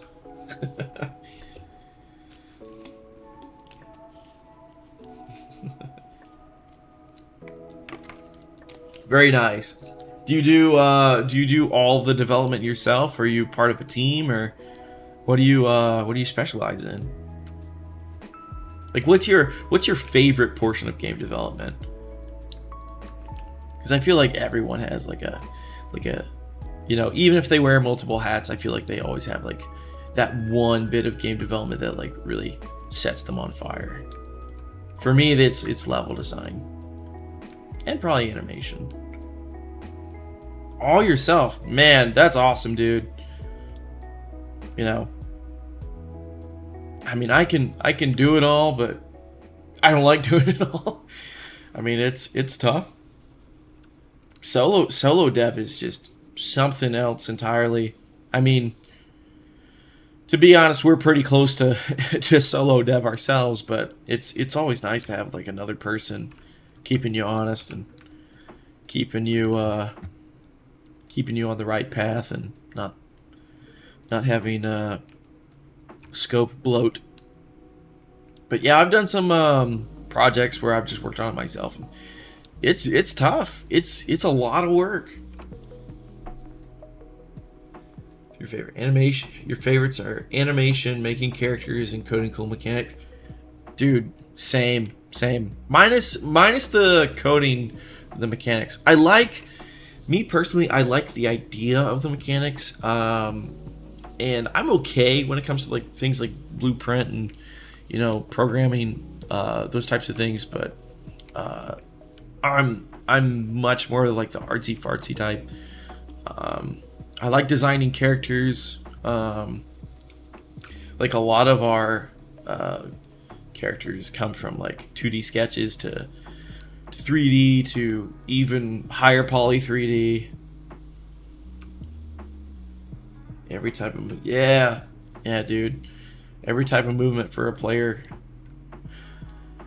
Yeah, honestly, player movement is like some of the funnest stuff to iterate on when it comes to a game, just because it's the thing you're going to be doing the most, right?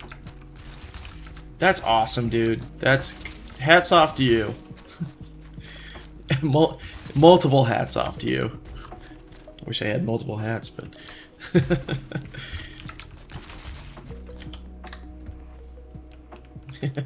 hats flying off. Hats in every direction. Alright.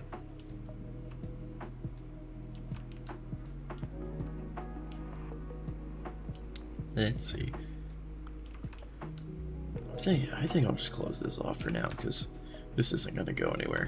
This is like the beginning of the level.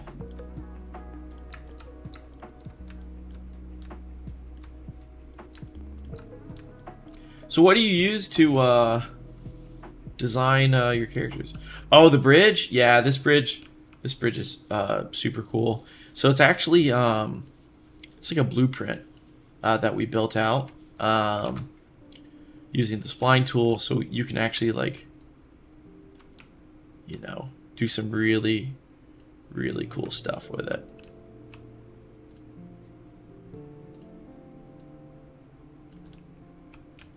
Well, I kind of janked it up there, but ignore me messing up my bridge.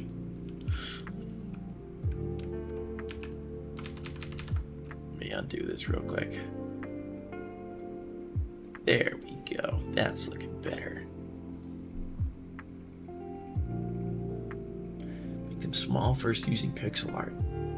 That's interesting. I've never heard of someone going from like a pixel art style up. I know a lot of people, they start with like a high res and then try and like convert that down to pixel art, but I've never heard of the other way. That's actually really interesting because it's kind of taking like a simple context and like blowing it up. That's kind of cool, actually. I know a lot of people, they start with like shadow art, essentially, where it's just like, you know, you're getting like just the shape and stuff. But that's really cool, dude. I've never heard of something like that.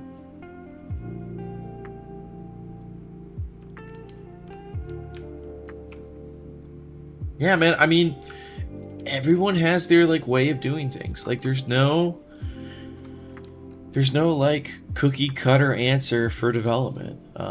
It's just like whatever works for you. I mean, for the longest time,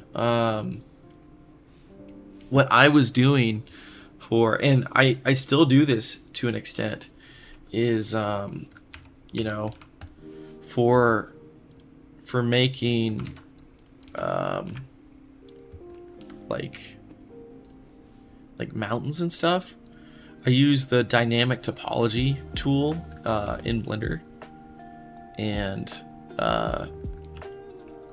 so good about it is you can just kind of like freeform sculpt stuff really, really quick. And for the longest time, I was actually like, you know, using this to like build out terrain and mountains and like the entire level, because Unity didn't have like a super good terrain tool. You know, I mean, this is nothing right now, but I'd never seen anyone do that before. And I couldn't find anything online about that. And I just kept seeing all these tutorials about using like the landscape tool. But, you know, for things like, you know, overhanging cliffs or whatever, you know, that didn't work for us. So I wanted a way where, you know, I could build like it be the ground and like the same material, and then come back out to like be like an overhang, or, you know, like just punch a cave through something, like, you know, like say you just wanted to delete something like that, and that.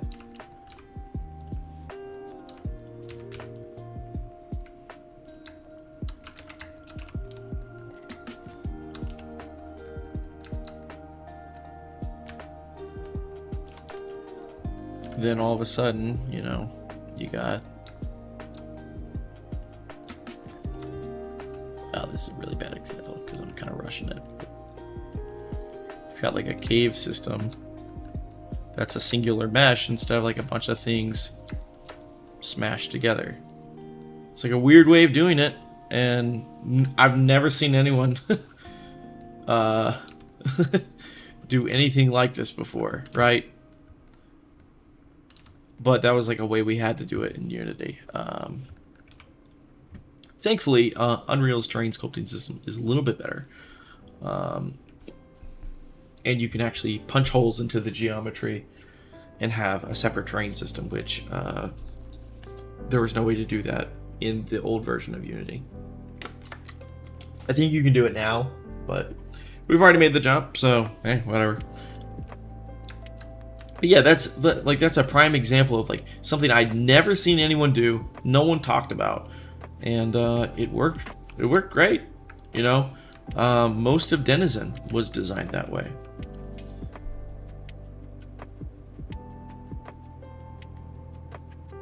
Oh, dude, effects code is so much work. Weight painting takes so much time. I recently had to re-weight paint our main character, and it's actually not applied at the moment. But if you notice things like, you know, his back clipping through, you know, his, you know, panel or whatever, it just takes so much time to get to look right. So doing it all by yourself, man, like I said, it's mad respectable. Yeah, I know it's so much work. Heck, even I mean, the two of us at Skunk Ape, you know, we do basically everything ourselves too. Just I know weight painting is so annoying because sometimes it'll have like you'll find that like a pinky on like a character it'll have like just like a pixel of weight on like a toe, and you don't notice it until you've got the animation, and then you've got this like pixel like poking up out of nowhere, and you're like, where is that coming from? And then you gotta go digging through every single joint. Dude, I mean, the automatic weight painting features are cool, but they just don't cut it sometimes. Let's see. I think we're gonna come back over here.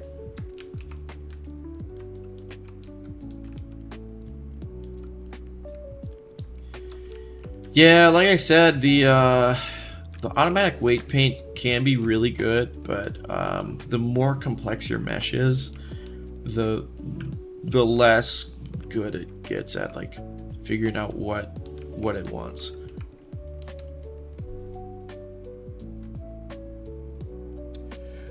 Okay, yes. To answer your question, Simcook, the further you get from the origin of the world, you get more floating point errors, and that was a huge problem in Unity, right? There was a reason that we had to scale a bunch of stuff up. I don't remember why, but like the world scale, everything was scaled up, right? Which meant that all the objects in the world were even further away from the origin. So you got these like really weird problems. No, sorry, not McSpacebiff. It was in Denizen, where you got like so far away, like your gun would start shaking, and it would like things moving wouldn't be synced up correctly. Like you'd have like an animation where the gun was like moving, and then like the hand would be pushing through it, and then they'd like catch up to each other. Very, very odd stuff. Unreal has I forget what it's called, but basically like these like world cells, and when you move into a new one, it picks essentially a new origin of that world, which is why you're able to have these like really giant massive open worlds without having these like floating point errors, because it like technically treats it as a new world. That was one of the other reasons we moved over to this engine, is we didn't want floating point errors on maps that were too big. So, and Unity didn't really have that. Maybe we were just wrong, but from what we understood, there wasn't anything like that. Oh, ew. I'm so sorry. Auden, that's abysmal. That's borderline masochistic. Working on Unreal in a 2012 laptop, I don't care how good that laptop is, Unreal is not running well on that. I mean, this engine, the worst part about it is how bloated it is, right? Like, there's so much overhead just from the default engine. It's really hard to run in the editor sometimes. Like, you know, this is running okay for me here, but this is a very, very simple scene, and I'm running on like an AMD like Threadripper CPU. My GPU is kind of mid-tier, but you know, still it's like a 2080 Super RTX. It's pretty decent, and you know, it's barely runs sometimes. You know, once the game's built out, it's fine, but you know, when you're testing stuff in the engine, it's, you know, it's very, very heavy. Yeah, I can't imagine. I can't imagine, you know, Lumen probably doesn't run hardly at all on your system, if at all. Are you using the standard global illumination, or are you using like just a very pared back Lumen? I'm interested. Be interested to know.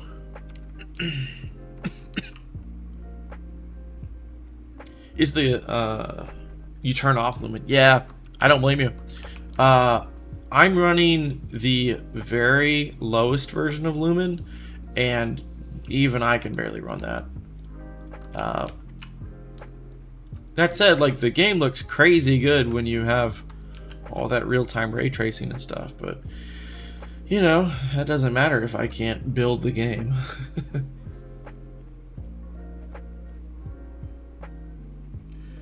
Devs behind Outer Wilds, when the player moves in a given direction, scripts everything in the world to have velocity applied to the opposed direction. Oh, that's interesting. So they actually moved the world around the player instead of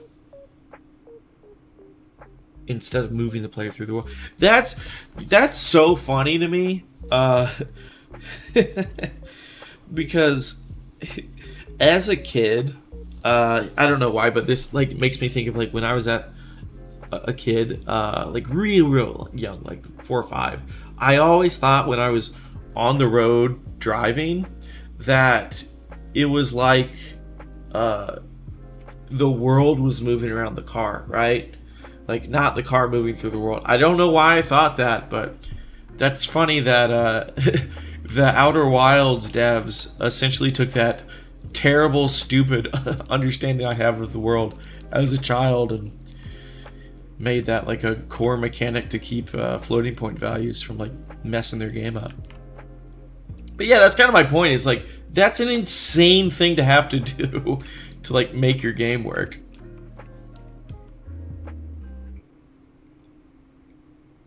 PSX graphics in 40 FPS. Oh wow, nice. Oh, so it's like okay, kind of retro style then. Yeah, I'm a big fan of the PlayStation style graphics renaissance. Yeah, chances are it would run like butter on mine.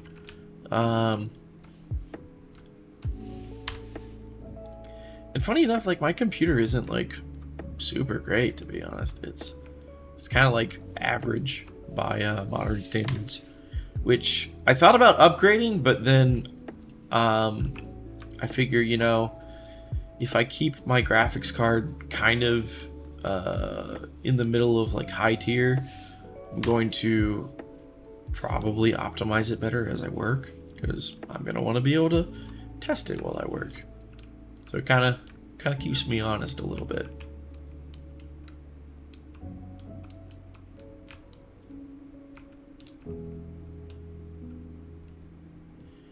Let's see.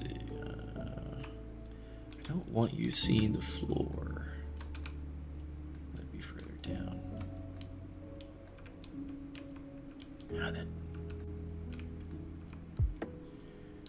Let's do this. Let's move it here. This needs to go. Now, you know what? I want to move it halfway up.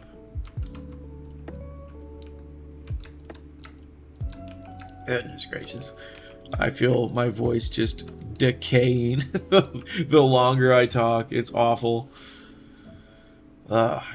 It's crazy that I've been sick for like 3 weeks and it's just not going away. Super annoying. Why is this not moving? Oh, do each of them have cell snap on? Nah. Yeah, I'm thinking from a combat perspective, like, so obviously the player wants to jump, right? And, you know, having areas that are this tall is fine for a confined space, but and hitting the ceiling isn't really that big of a deal. You hit the ceiling all the time in like Halo 1 in like the earlier levels, but I want to add like little boxes and stuff you can jump on and jump over. So generally, unless I want a room to feel kind of claustrophobic, I want it at least too high. But in this case, I don't actually want it that high. I want it about that high. See, now I'm not touching the ceiling anymore. It's, you know, it's not so tall it feels like, you know, I'm small.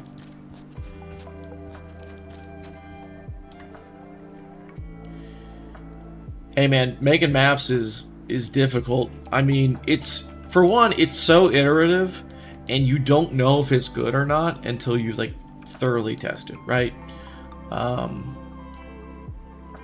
I've been making maps for probably 12, 13 years now. I started, let's see. No, it would be 15 years now. Because I started making maps in Halo 3 back in Forge on the Xbox 360. And to be fair, that was not to the extent of like game dev stuff, but once they added like the sandbox mode and everything, I got even more intense into it, and I still make maps to this day in Halo. Well, I haven't in about a year, but I still make some stuff every now and then. Actually, funny enough, I did so much Forge back in the day. I used to help a bunch of people build like sets for like Machinima. I built some test maps for like MLG players. I made recreations of like the Nazi zombie maps from Call of Duty. And as like a 15-year-old with like a home camcorder recording my TV, I got something like 60,000 views on like YouTube, which like back then was nuts. And I got paid to do it by like some people. I didn't have a PayPal or anything, so I had people pay me in Microsoft points, because back then I wasn't allowed to play any other M-rated game other than Halo. So I would use those Microsoft points to buy like Grand Theft Auto and like BioShock and stuff, which is it's like kind of funny because I was like 15 and, you know, I was just like, I'm not allowed to play BioShock, but man, this game's so cool, I want it. So I made those maps to like make money for like Machinima people, and funny enough, people still play those maps to this day. I joined like a random Halo 3 custom games lobby like a couple months ago, and they had like this whole community built around like all these old custom maps, and they were playing my map, and I joined. I was like, hey, you guys are playing my map. They're like, no, you're not, you didn't make these. I'm just like, dude, look at the name on the file share. And they're like, oh my gosh, it's the guy who made the maps. I'm like, you made my childhood. I'm like, dude, I didn't make your childhood. It was also my childhood. I was like 15, dude. Like, But yeah, that's how I got started, and from there, we went to like mod Fallout 3 on PC and messed around in Bethesda spaghetti code. And that was a nightmare because, it was someone else's code, and also it's Bethesda, and just horribly glitching already. So you add in your own garbage code, and it gets even messier. And then we decided it would be easier to make our own game than design something in someone else's engine, which was true. So that's how we got started. And we did that in our senior year of high school. And we've been making games since. Yeah, we took a couple year hiatus there. Really, we haven't made games in, to be honest, close to 7 years. And we're kind of just now spooling it back up. We've been just, busy working other jobs and stuff. And, it's something we were passionate about, and we just couldn't let it be. We had to get back to it.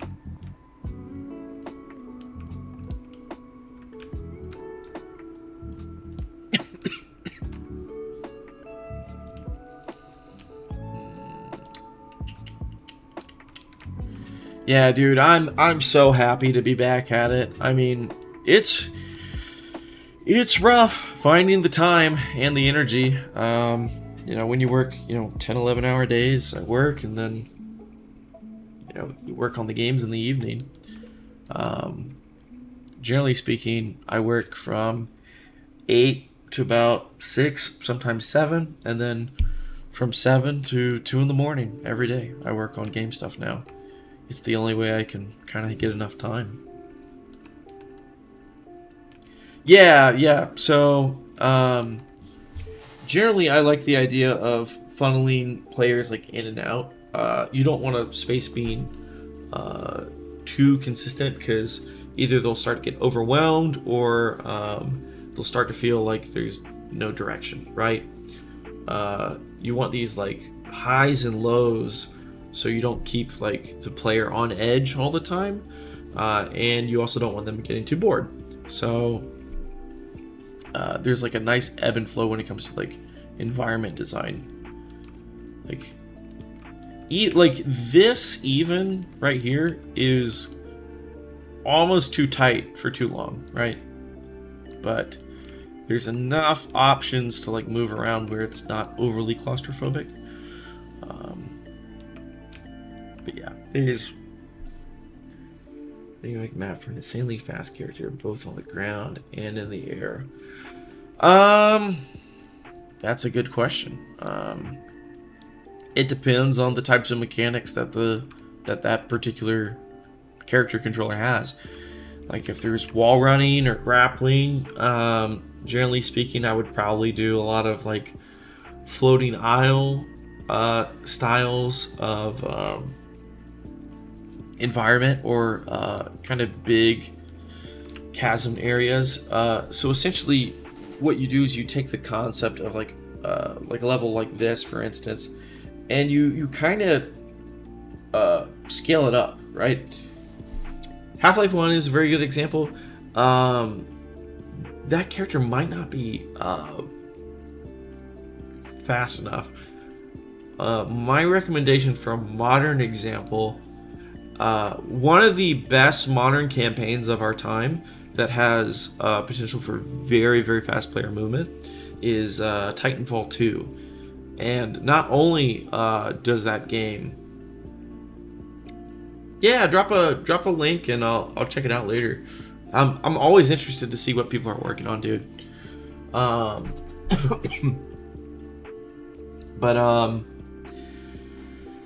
Yeah, so Titanfall is a really, really good example, because you can get moving as fast as you can possibly imagine using the grappling hook and the slide mechanics, but also that game is designed for both a player and the Titan, right? So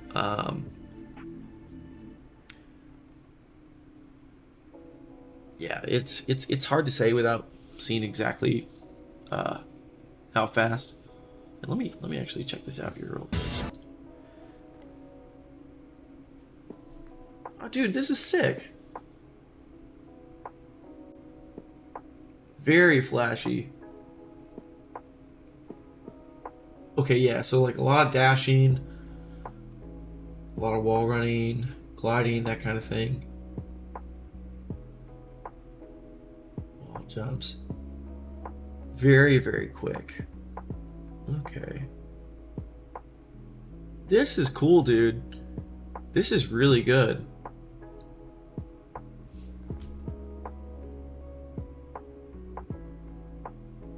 Yeah, dude, I'm always so impressed just like seeing what other people are making, and that is peak adrenaline gaming. But yeah, again, like I said, you want to have these instances where there's like a nice ebb and flow, right? Like you don't want areas that are too big for too long, or areas that are too small, right? In the case of your game, I think verticality would be really, really interesting. So, and again, it comes down to like psychology of spaces, right? So, generally speaking, people are going to want to stick to areas that feel less open. So, because that's just a psychological thing that we have like embedded in us as people, right? It's like if you're out in the open and there's like no cover around, like you start to have this like anxious feeling about you. So if you want to direct players into a certain area, just give them like more pillars for cover. Like if you want them staying to the edges, give them like little jutting alcoves, that kind of thing. Something you could definitely do that would be interesting is, especially since you have that like wall sticking mechanic, if you want players to like have good options for mobility based off of that mechanic, but not have it blocking the general arena, you could have, say, like pillars or walls hanging from the ceiling and leave the ground open, right? So you add like the occasional pillar on the ground for them to give like a point that they could like jump out from, and then have more hanging from the ceiling. There's a couple levels in Titanfall that do just that, where you know you can dodge between the two walls and they move and change and everything, and it kind of dynamically adjusts the level. But yeah, it's hard to say. I've never designed any levels for a character that can move that fast. I'm sure it would present itself with some challenges. Yeah, pillars and walls go a really long way. And yeah, the assembly line level is great. To be honest, that is an unrealistic expectation for anyone.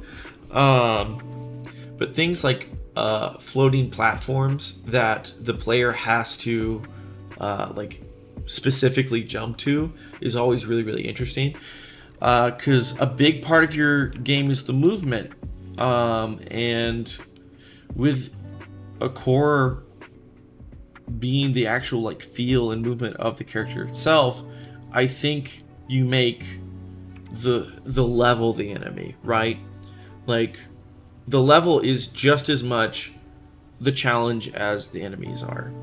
So you have to think of interesting ways to allow the player to move through that level and like really fully engage in the player's mechanics, and giving them things to mount off of, and maybe even do something like things that you can like jump off of but they break, so maybe you have to time things, and there's a lot of interesting things you could do. Yeah, it's hard to say exactly, especially not having played your game, but yeah, a lot of verticality would be kind of interesting for a fast-paced game. Do you have flying trucks to jump on? Yeah, that's sick. That's a really cool thing.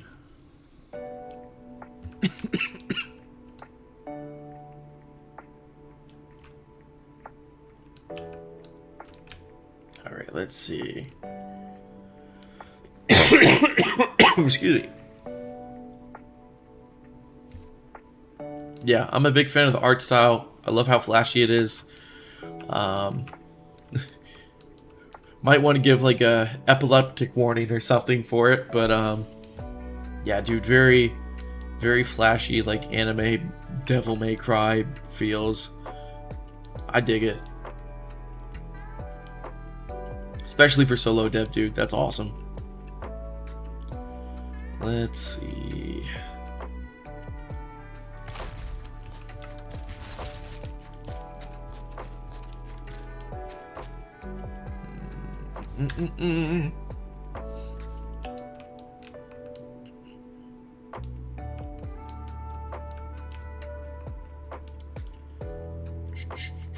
Trying to think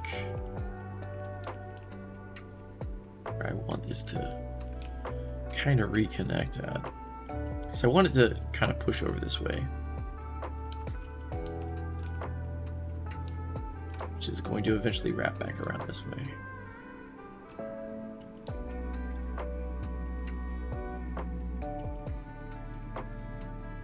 Oh, dude, surfing on... Yeah, I saw that very, very briefly. But making it to where you have to surf on rockets to, like, bend around corners. Like, give, like, essentially, like, walls that you could potentially use as, like, a safety net. But, having, like, an infinite chasm below and, like, having to surf on rockets to like get to the next area is such a cool idea, especially while dodging other fire and stuff.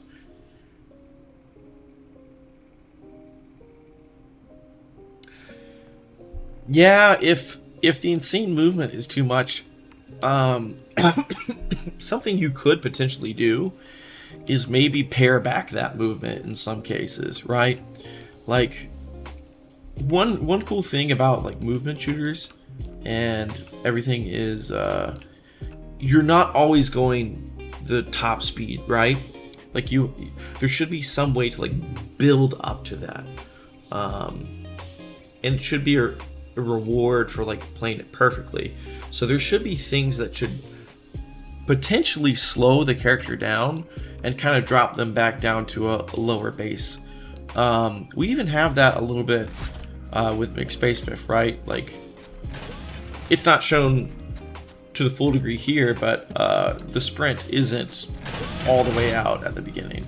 And there's going to be more mechanics and abilities later that you get when you find like different ship parts in the game that allow you to do different things, like do super jumps and air dodges and that kind of thing. But yeah, making the player earn the mobility, if you're making a fast-paced game, I think is an interesting mechanic too. There is this third-person shooter. I don't remember the name of it, but it had this like slide mechanic that you could kind of like chain together. I don't remember the name of it, but that had a really cool idea where if you like kept streaming things together, you could go faster and faster and faster. So maybe something along those lines. All right, let's see. We got our secret room back here.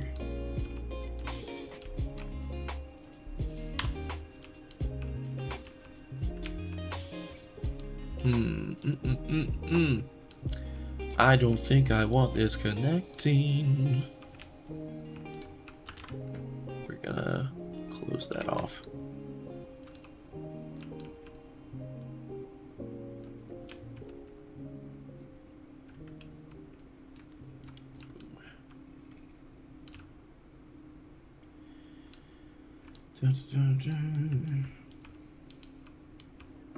Yeah, adding some sort of like stamina system would probably be pretty good. Still allow the player to like jump off the walls and stuff, but maybe not do it as fast, and make the player like kill enemies to you know, keep that stamina going. Kind of like how Doom kind of forces the engagement of enemies by giving the player health through glory kills. that kind of concept. Get some water here.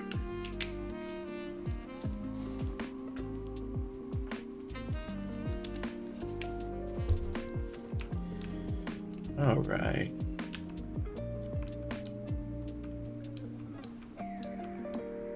Oh, that's cool.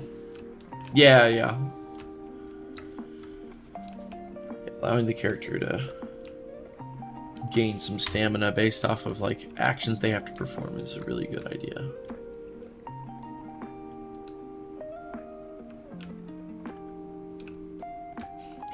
Nice. Big fan of air dodging. Have some air dodging in McSpacebiff 2.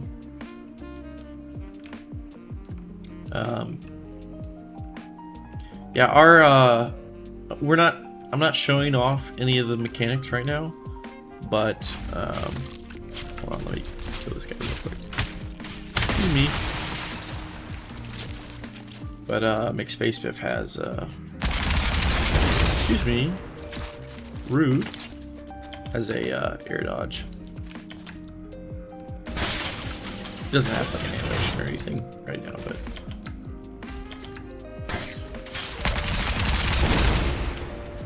the more ship parts you get in the game, the more your character can do. I don't want to like spoil anything right now, but like super jumps and air dashes and gliding and that kind of thing.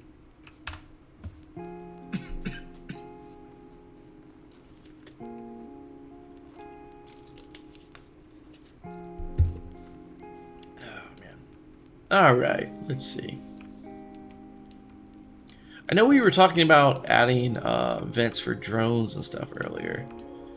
What do y'all think? Y'all think we should add more vents? I kind of feel like meeting these guys in vent is like a bit of a jump scare, so maybe not too often, but it is just so satisfying punching them, and I feel like the more times you interact with them in an event, the more likely you're going to be able to punch them. Because punching them in the air is just, oh my god, it's hard. I mean, I play the game a bunch and I can still barely do it. Vents. Yeah, okay, man. I mean, our first game route was like 80% vent.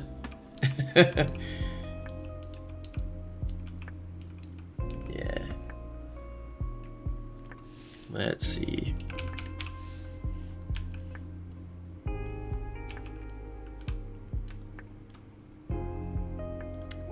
Oh, nope, this is not the room I wanted to put this in. I am not paying attention to my own stream. What am I doing?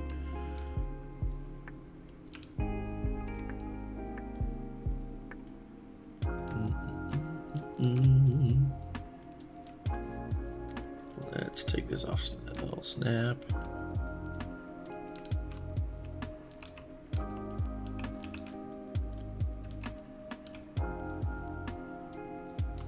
Hold on.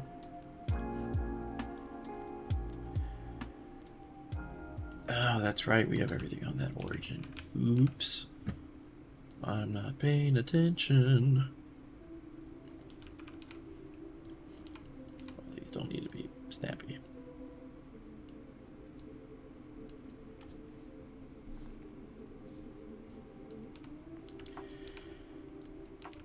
Yeah, dude. Making a level too big is, I mean, that's a problem I come across all the time. Or the other problem is I try to overcompensate for a level being like kind of empty, and I just end up making it too small and cramped, and it's just no fun to run through because it feels like you're you're running through like a hoarder house.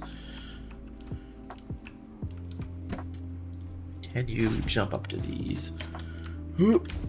Oh, no. Oh, these are too tall. Okay, that's fine.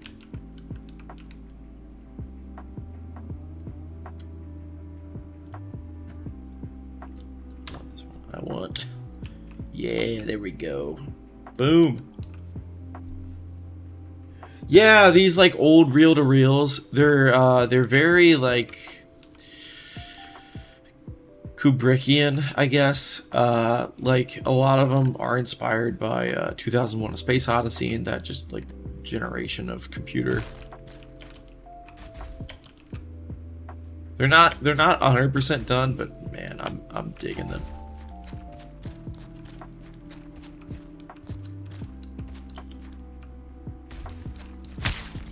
Yeah, they still need sounds and like alpha beeps, and these rails still need to move, but I think it's gonna be sick when they're finished.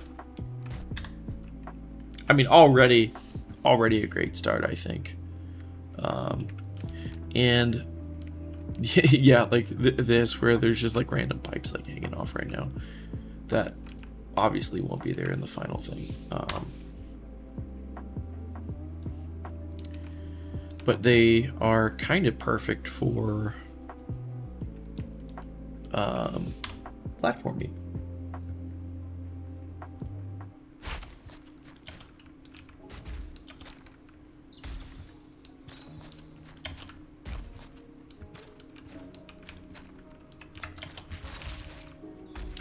Messed it up. We don't have an animation for it right now, but crouch jumping is a thing because that's something I really liked in Halo, where if you tried to jump up to an area and you couldn't get to it, but if you like crouched during the jump, you like kind of tucked your feet up and could make the jump. I don't think I'm gonna make any of the jumps require it.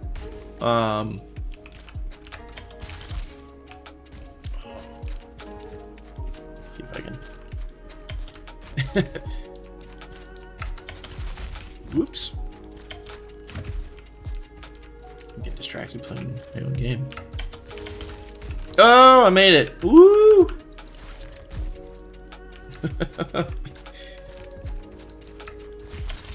Yeah, we're also gonna do some other kind of cool stuff. Like, it's not in at the moment, but if you roll and then jump out of the roll, it's going to project you forward and up. That's actually a thing that was in the original McSpacebiff, the one we made like 10 years ago. Yeah.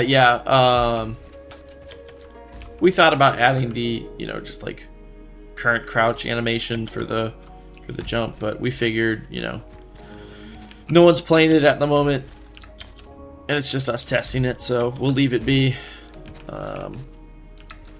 That way we don't get content with it, right? Because we want a separate like crouch animation. Good suggestion though. This is so funny. This is supposed to be like right here. You can actually see the gaps in the geometry because it's like offset.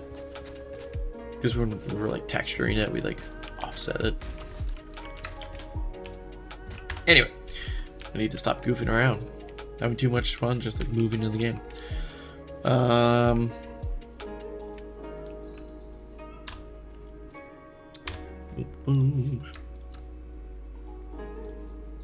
feel like that's always a good sign though. Like if you're working on your game and you're just like having fun goofing off with just like the movement mechanics, chances are it's like you've done at least something a little right. Or you're just a narcissist. I don't know. I mean, what do I know? This needs to be turned off. Yeah, there's gonna be some jumping puzzles in this game, but I don't want to like have anything that's like too insanely complex, because some people just don't have the timing or the fine motor skills to like do that kind of thing. And I feel like a hard jumping puzzle should always be like a bonus, right? Like a lot of the secrets in like Miyazaki's games, there are like jumps that you have to like, kind of tear your way down. But they're almost never mandatory, right? And if they are, it's like, it's pretty easy to do. But funny enough, like the boss fights are just like crazy, so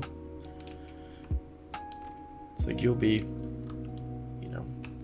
fighting a a god from the underworld, and the hardest part is just getting to the boss.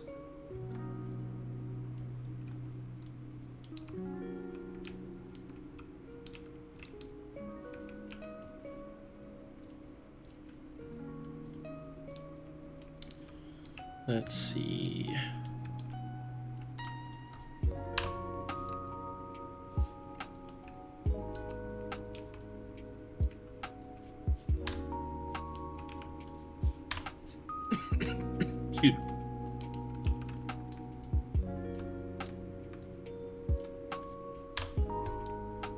I think I am going to make the player jump across all these, though.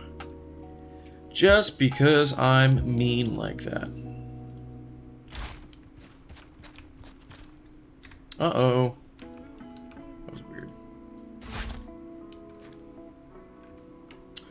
I'm over my VRAM budget. Oh, no. Oh, no.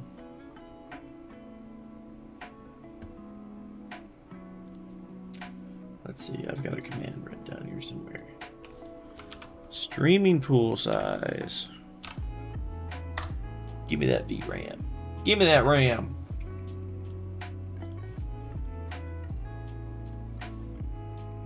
Alright, that should stop it from... Yeah, there we go. Nice clean 40 by 4096 by whatever textures. Nope, that's too big.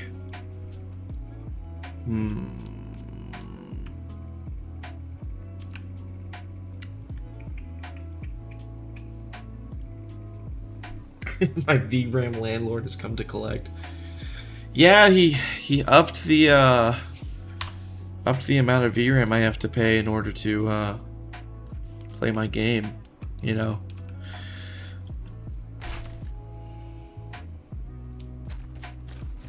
Oh, you got a disco level? That's sick. I think we're probably gonna have a disco level too, just because our entire game is very retro sci-fi, very based off of like 60s and 50s sci-fi, War of the Worlds type of stuff. Flash Gordon, Buck Rogers, Magnus Robot Fighters for you, for the cultured.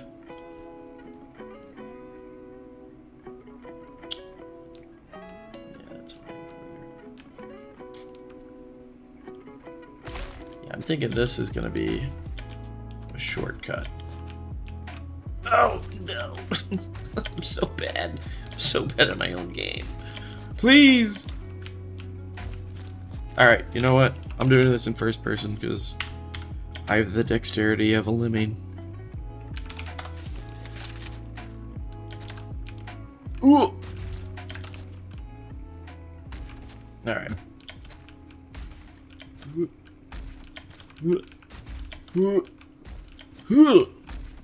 Nice. We did it.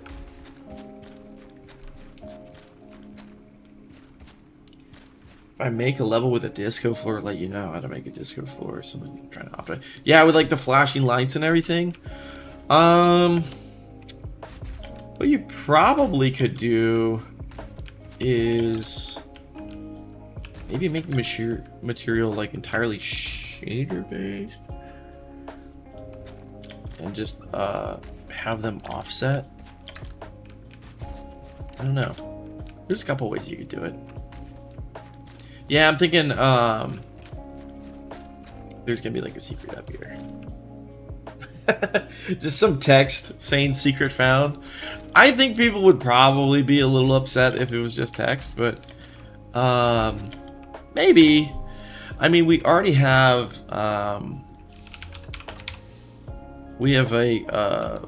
you know, a computer terminal that we can run all types of stuff in, right? Like you can actually change the interactable component and like the messages and stuff.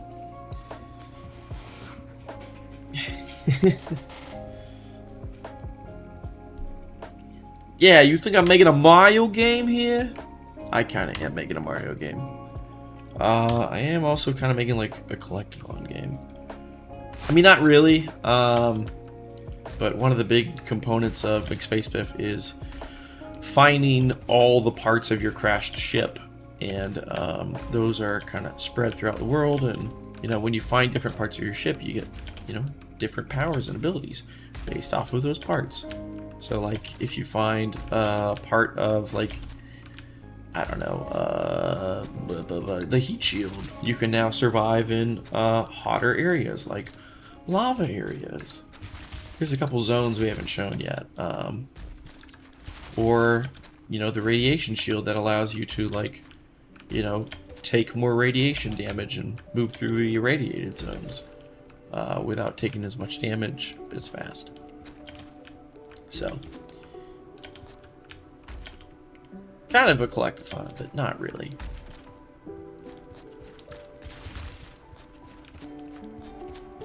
Yeah, so these are going to kind of work twofold. I'm going to pull them out a little more. So they are... hold on. Designed as like cover. So they just kind of work as cover while fighting robots, but they also double as platforming to a secret area. It's gonna look, don't worry, it's gonna look more secret. Secret formula with a little bit of high and a little bit of low. It just reminds me of that old Dexter's Lab promo from like Cartoon Network. Probably just because of like all the reel-to-reels and saying the word secret over and over.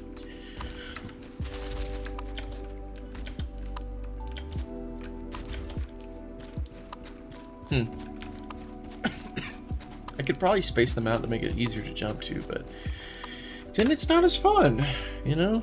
Sometimes you gotta make the player work for it.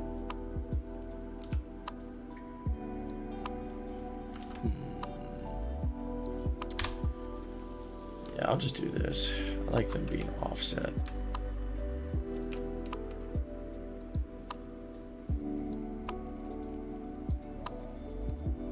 Yeah, there's still so much stuff that needs to be done in our game, but it's like, you know, it's coming together. It's like a good soup. You just gotta keep adding ingredients in. You know, right now it's a nice tasty broth with, you know, a couple vegetables floating around, but you know, the meat's still cooking in the other room, and you know, we're gonna add it in when it's ready.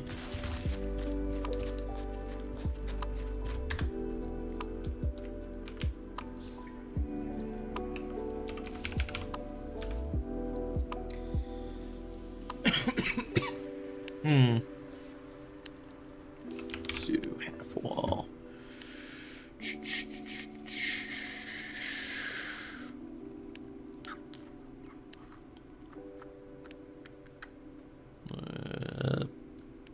Yeah, we'll just use these. I'm not super picky as long as it looks good.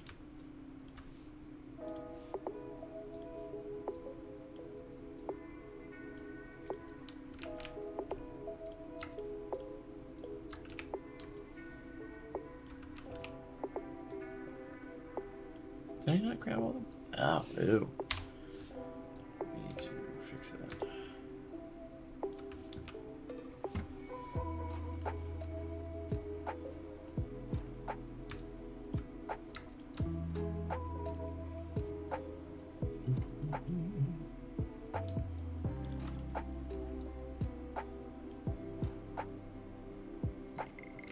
Okay, I wonder if you can make that jump.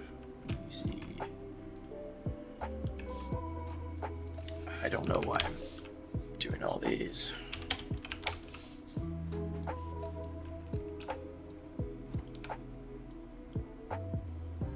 I gotta kill all of these now. Oh, look at me wasting all my time and all your times.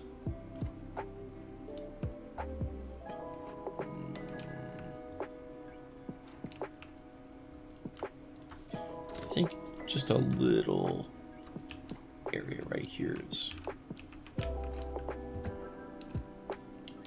What do you think? What do you think? Too hard to jump through? I don't know. Let's try it out.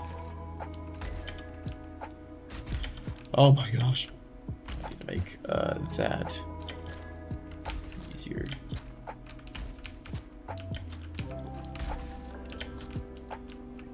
Oh!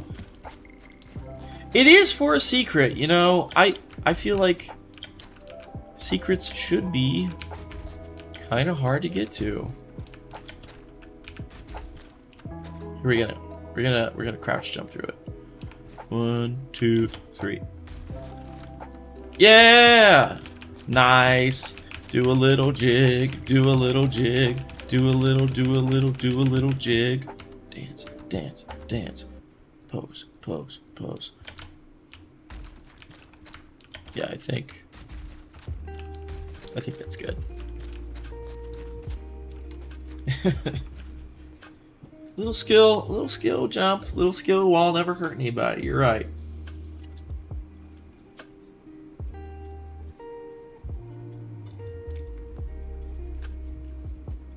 Oh my gosh. That is that's a lot of resolution settings. 35 resolution settings. I don't know if I didn't know there was that many resolutions, to be honest. I just think of like, let's see, like 480, 720, 1080. Wow, 16 by 9. You know, the more I think about it, the more there are.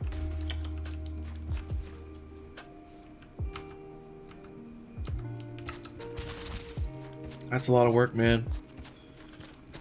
Hey, whenever gets your game running.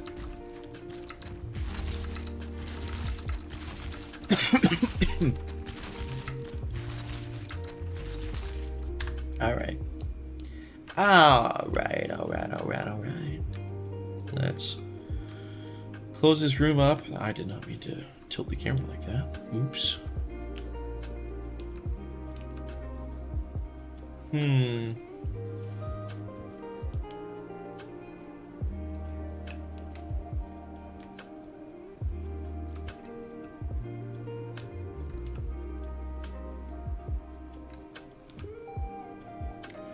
I'm having an idea. Be kind of cool if there's like some tall ones. Maybe.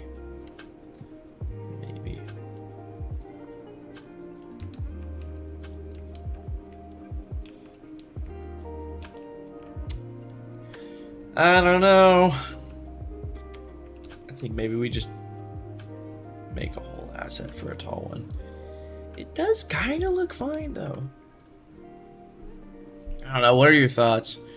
Does this look weird? Is this too much? Having a, like a super tall one like this. Yeah, it does look weird. Yeah, I agree. Yeah, it's not quite right. I think it would be better to have like a custom-made, like, tall databank one.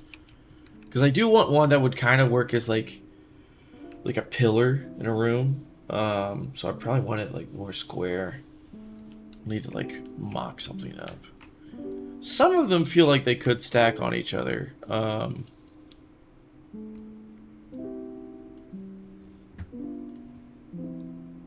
Like this one kind of looks okay, tall, right? But I feel like the real ones don't. Like you would want. Yeah, like some screens and stuff. Yeah, but I've been thinking about like we're actually working on like some like monitor banks that you could like stack. But they've got to like fit the aesthetic. Like McSpacebiff has a very, very particular aesthetic, which makes it kind of difficult to model for, because it's like all retro sci-fi, but also like kind of cartoony and comic-y. So keeping everything on model is very difficult when designing stuff, to be honest. Like, even the enemies have to have like this like certain retro vibe to them. Same with the guns and everything. That's the problem when you like come up with an art style, is like staying on that art style is pretty difficult.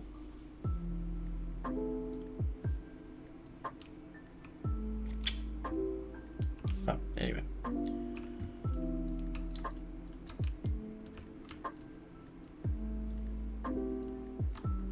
How tall I want this room to be. Slant. Gonna go with a slanted wall.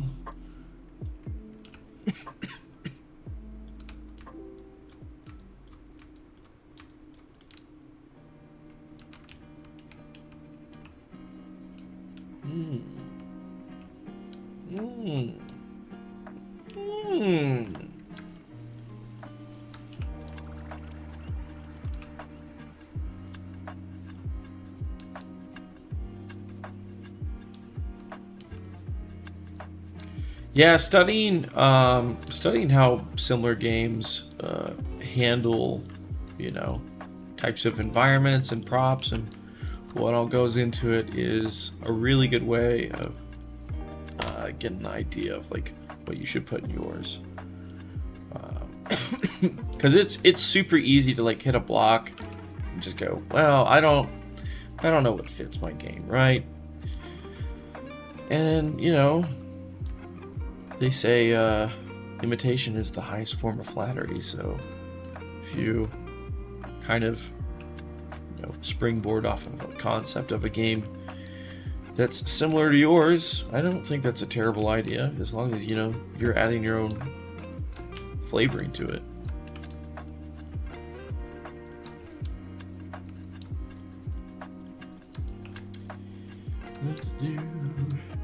Let's make a roof with the floor. Oh my gosh, I can't believe I missed one. Or did I intentionally leave that one out? Because that's gonna be another jumping puzzle that you can go up to. Yeah, no, it was an accident, but that's what it's gonna be now. Another secret. Yeah, but you didn't see that coming. 2 secrets in one room.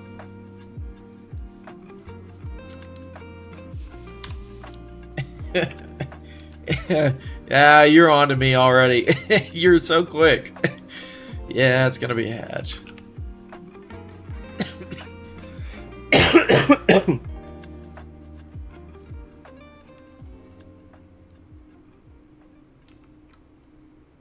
Yeah, Deus Ex. Our first game route was largely inspired by Deus Ex. For those of you who are not familiar, it's kind of like a you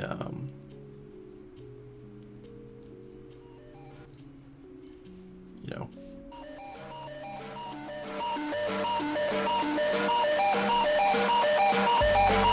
kind of sci-fi cyberpunk stealth action game.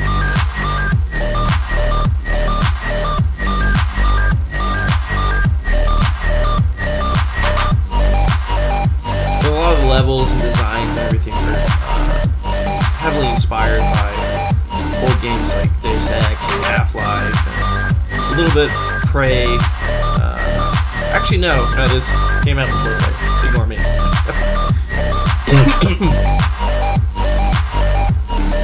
Yeah, this is a game we made.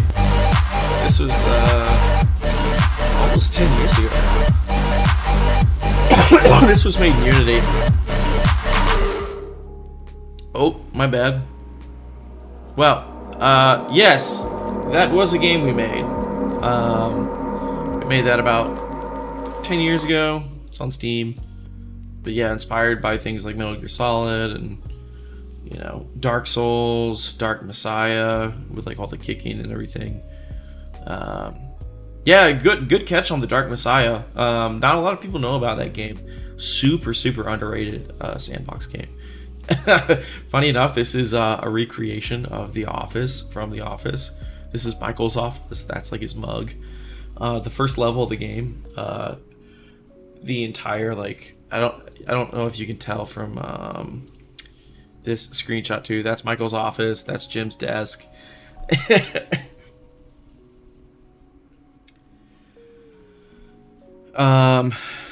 Yeah, sorry. The trailer music isn't like actually super loud. I just have it blown out the stream.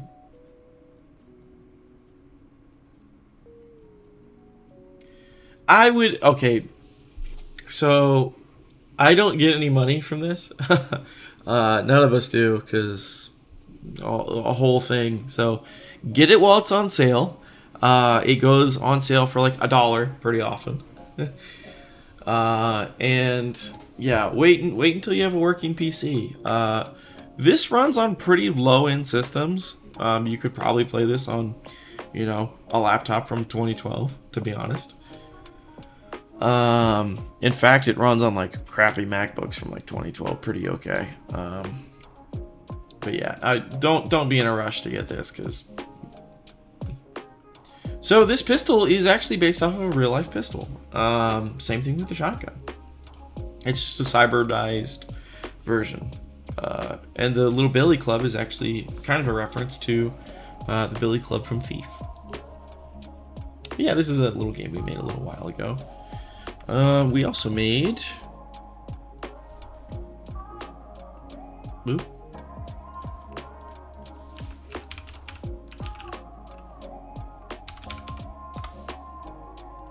What happened?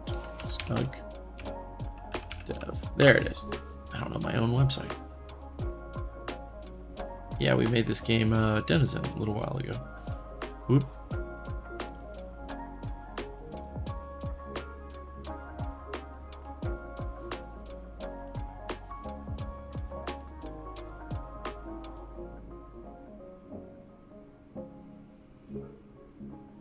Classic Mauser from Resident Evil. Some other guns like people aren't too familiar with. And then, we also did a VR version of Root called Deadlock. That one's still in early access, and we do plan on revisiting it at some point. But yeah, that's a story for a different time. The game we're talking about right now is McSpacebiff. Captain McSpacebiff.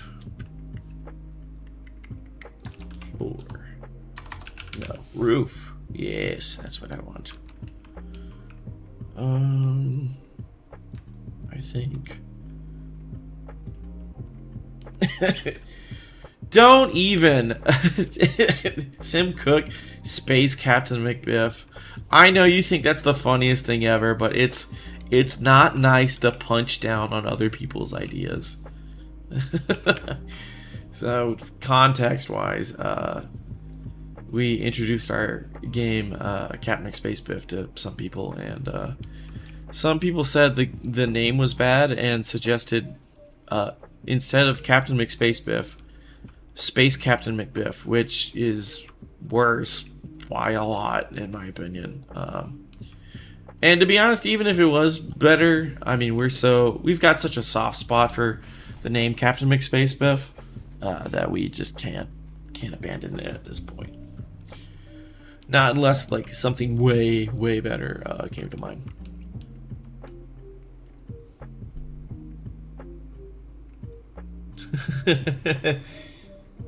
Captain McSpacebiff, log of the Starship McBuff. Space Captain McBiff is something funny. We could have like an NPC call you. I mean, they're all pretty dumb, so. Oh man, I think having you walk around on the roof could be kind of cool. I gotta give you something to like. I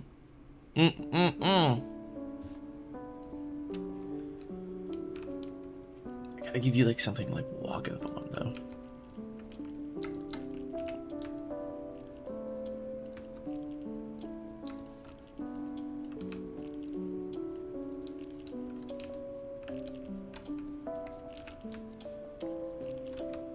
Let me finish off this room.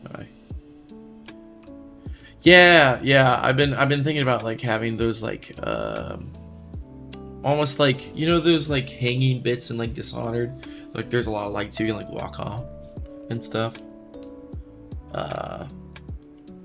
Those kind of things are kind of cool. And then also just like, you know, branching out lights. I think for now I'm quite literally just gonna just cube it up, you know. Sometimes the default cube,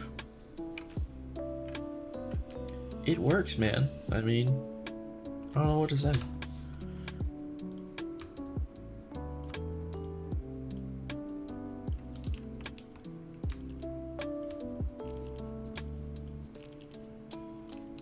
That's probably too high.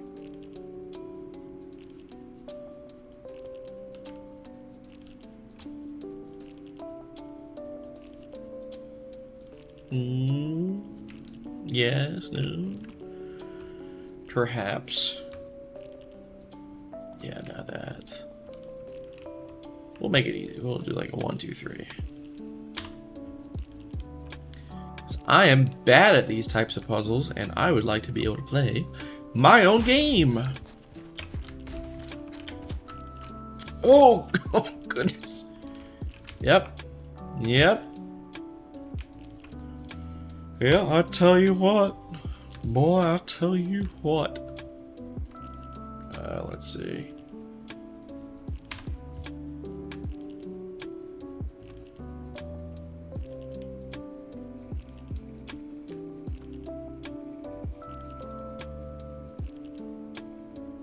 Oh, so that's actually a very interesting question. The reason we have it pivot off the center, is to have it work with our custom cell snap system. So we built out a cell snap system similar to how the Fortnite creation engine works, because a lot of our objects in this world, they're not perfectly square, right? So, you know, you can bring in things on a grid system, but see if I disable the cell snap. See, it doesn't actually, you know, go and snap to the same positions that we want. So we built this like rubber banding cell snap system where when you bring in an object, it all snaps through this global cell snap system. And if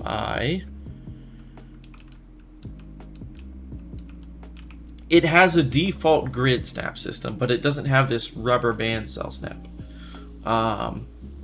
Right, so our issue is our walls aren't as tall as they are wide, right? Just because we feel like it doesn't look as good, and contextually and space-wise it doesn't feel as good. But more importantly, yeah, we can edit the grid system number if we want, but mainly we keep it on this like universal cell snap. You can disable it if you want, but the main reason we do it is in Unreal, sometimes if you bring in something on the grid system, we noticed sometimes when you would bring it in one place and you wanted to connect it like way over here, if you brought them in separately, they were on their own grid system, but they didn't link up sometimes. So we really wanted to make sure that all the objects were on this same universal system, right? So when we bring in something like this computer, right? Its snap system is in the middle of our standardized grid. So we always know it's gonna match up to the grid. That one is not a good example because it's not centered correctly, but this one is. See, so it's always gonna match. Okay. And you know, you can take it off grid by disabling that cell snap and, you know, moving it around freely if you want to move things, or you can use Unreal's grid snap if you want to move it like more incrementally. But We like that like really quick rubber banding, putting things together. And also, at one point, we had considered having a Fortnite-style building system for like bases and stuff. And for that, you need this like universalized grid system because, for instance, like this, if this was on the 4x4 system, you know, it would snap and move correctly this way, but when you move it up, oh, I didn't disable it. 1 second. Oh, come on, you're killing me here. There we go. Yeah, so if you move it up by that same margin, you have this gap now. So the things didn't connect, and it just kind of matched the general aspect ratio that we wanted for the game, and kind of what felt good in general for player height, right? Because much higher than this, your standard ceiling feels too high, right? Like if it let me disable this real quick, and then see, now it's like another half bit up, so you'd have to be switching back and forth between the 512 and the 364 grid, and this feels just too tall for like an average room. Oh, you're cheating by going out there. That's what you get.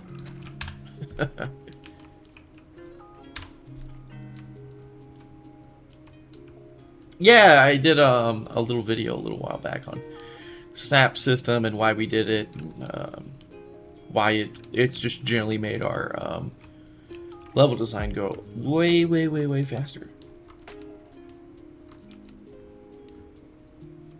Yeah, it's just something that we personally wanted in order to like kind of rapidly iterate on levels and not really worrying about them like matching up or anything, and toggling between you know 384 and 512 and 128 and whatever. So having this universal snap kit is pretty handy. Yeah, no worries. Give it a little looky-loo and kind of explains how it works and why we use it.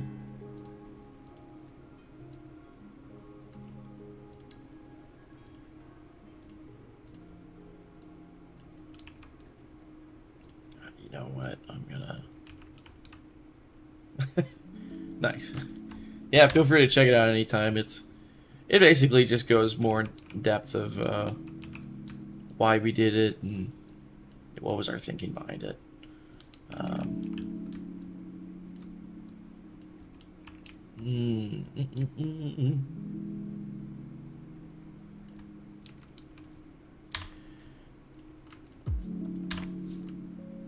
think I'm gonna do... See, that's way too high.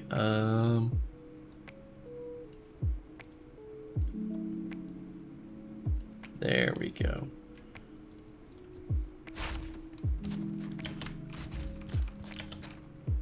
Boop. Boop. That's not too difficult. I think I'm gonna move both of those up.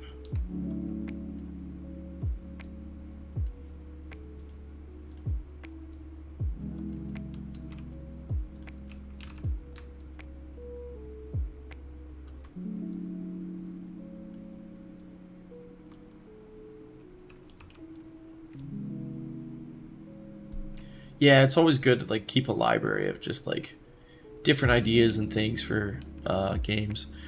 We probably plan on releasing this like Cell Snap at some point on the marketplace, but we just don't have the bandwidth to support it right now. So we're gonna be a little selfish and hang on to it for our development. And, you know, once McSpacebiff is a fully finished realized game sitting on Steam and consoles, we'll probably put it out.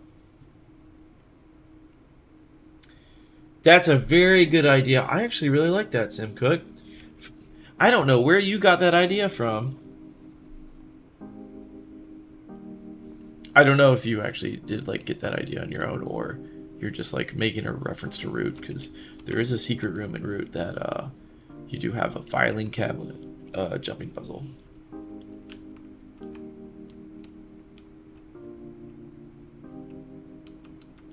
Miles it take for the reel to reel. Yeah, dude. Making custom stuff for faster development is almost just as important as like building characters and enemies and stuff, right? Because if you do the legwork early, that's not impossible.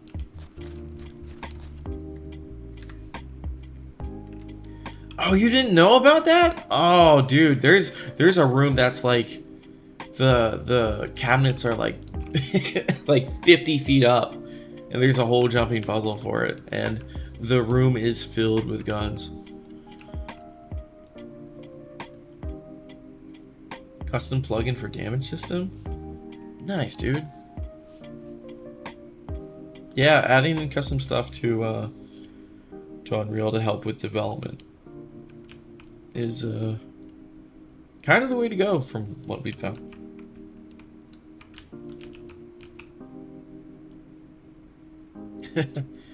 I'll give you a hint. It's in level 5. So funny enough, in Root, we tell people that what is it? Yellow doors will never open. No, sorry, white doors will never open, and if they do, to submit a bug report. There's a couple secrets hidden behind white doors. Some of them do actually open. So, you got, like Kel was saying earlier in the stream, you gotta check all those doors. You gotta press all the walls. Oh, I almost had it. Okay, this is definitely possible though.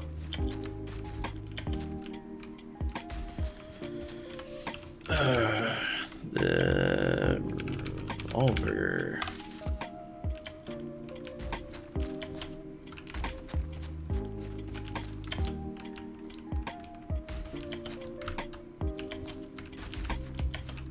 I'm just so better at controlling my guy in first person. It's not even funny. Nice.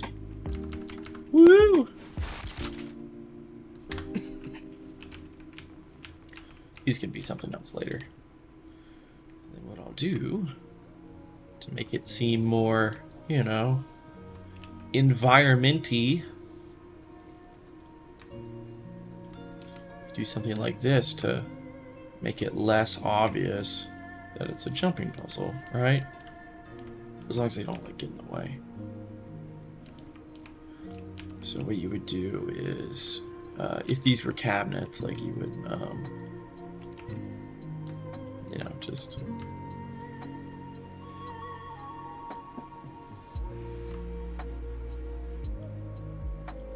pull them out like different amounts, right? The Halo 3 parkour map's finally paying off. Welcome to the stream, IB. Yeah, dude, just all those like really difficult to do like jumping puzzles. What is going on? Oh, yeah. It would help if I was, you know, hitting the right key. We're gonna do it in first person because, like Ivy said, I am far more used to first-person jumping puzzles. No, I'm so bad at these.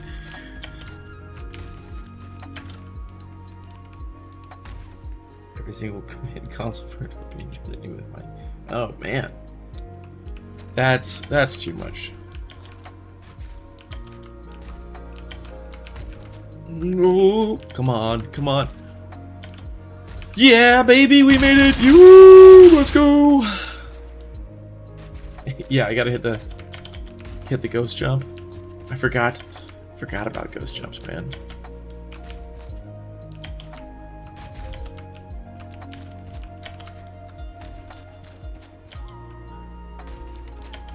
Mm.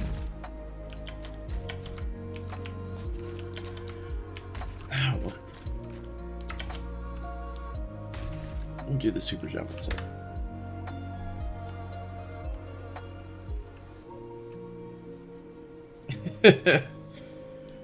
Dude, I'm gonna tell you the same thing I've told I'm Sim Cook. Get a better computer for development. Like, at some point, you're fighting your machine more than you are making your game, right? Like, I admire you for trying to make a game in Unreal on a laptop from 2012, but that's borderline like masochistic behavior, man. My guy I'm Sim Cook is developing his game on a Steam Deck, so I mean, we're just all around just degenerates here. it's too much, man. I mean, my computer is pretty decent by comparison. Alright. Let's try this jumping puzzle now. Dang it!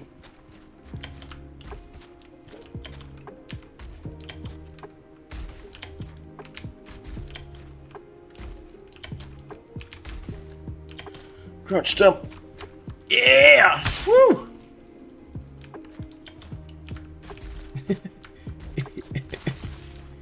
Yeah, money is hard all around for everyone right now. Worldwide economic collapse.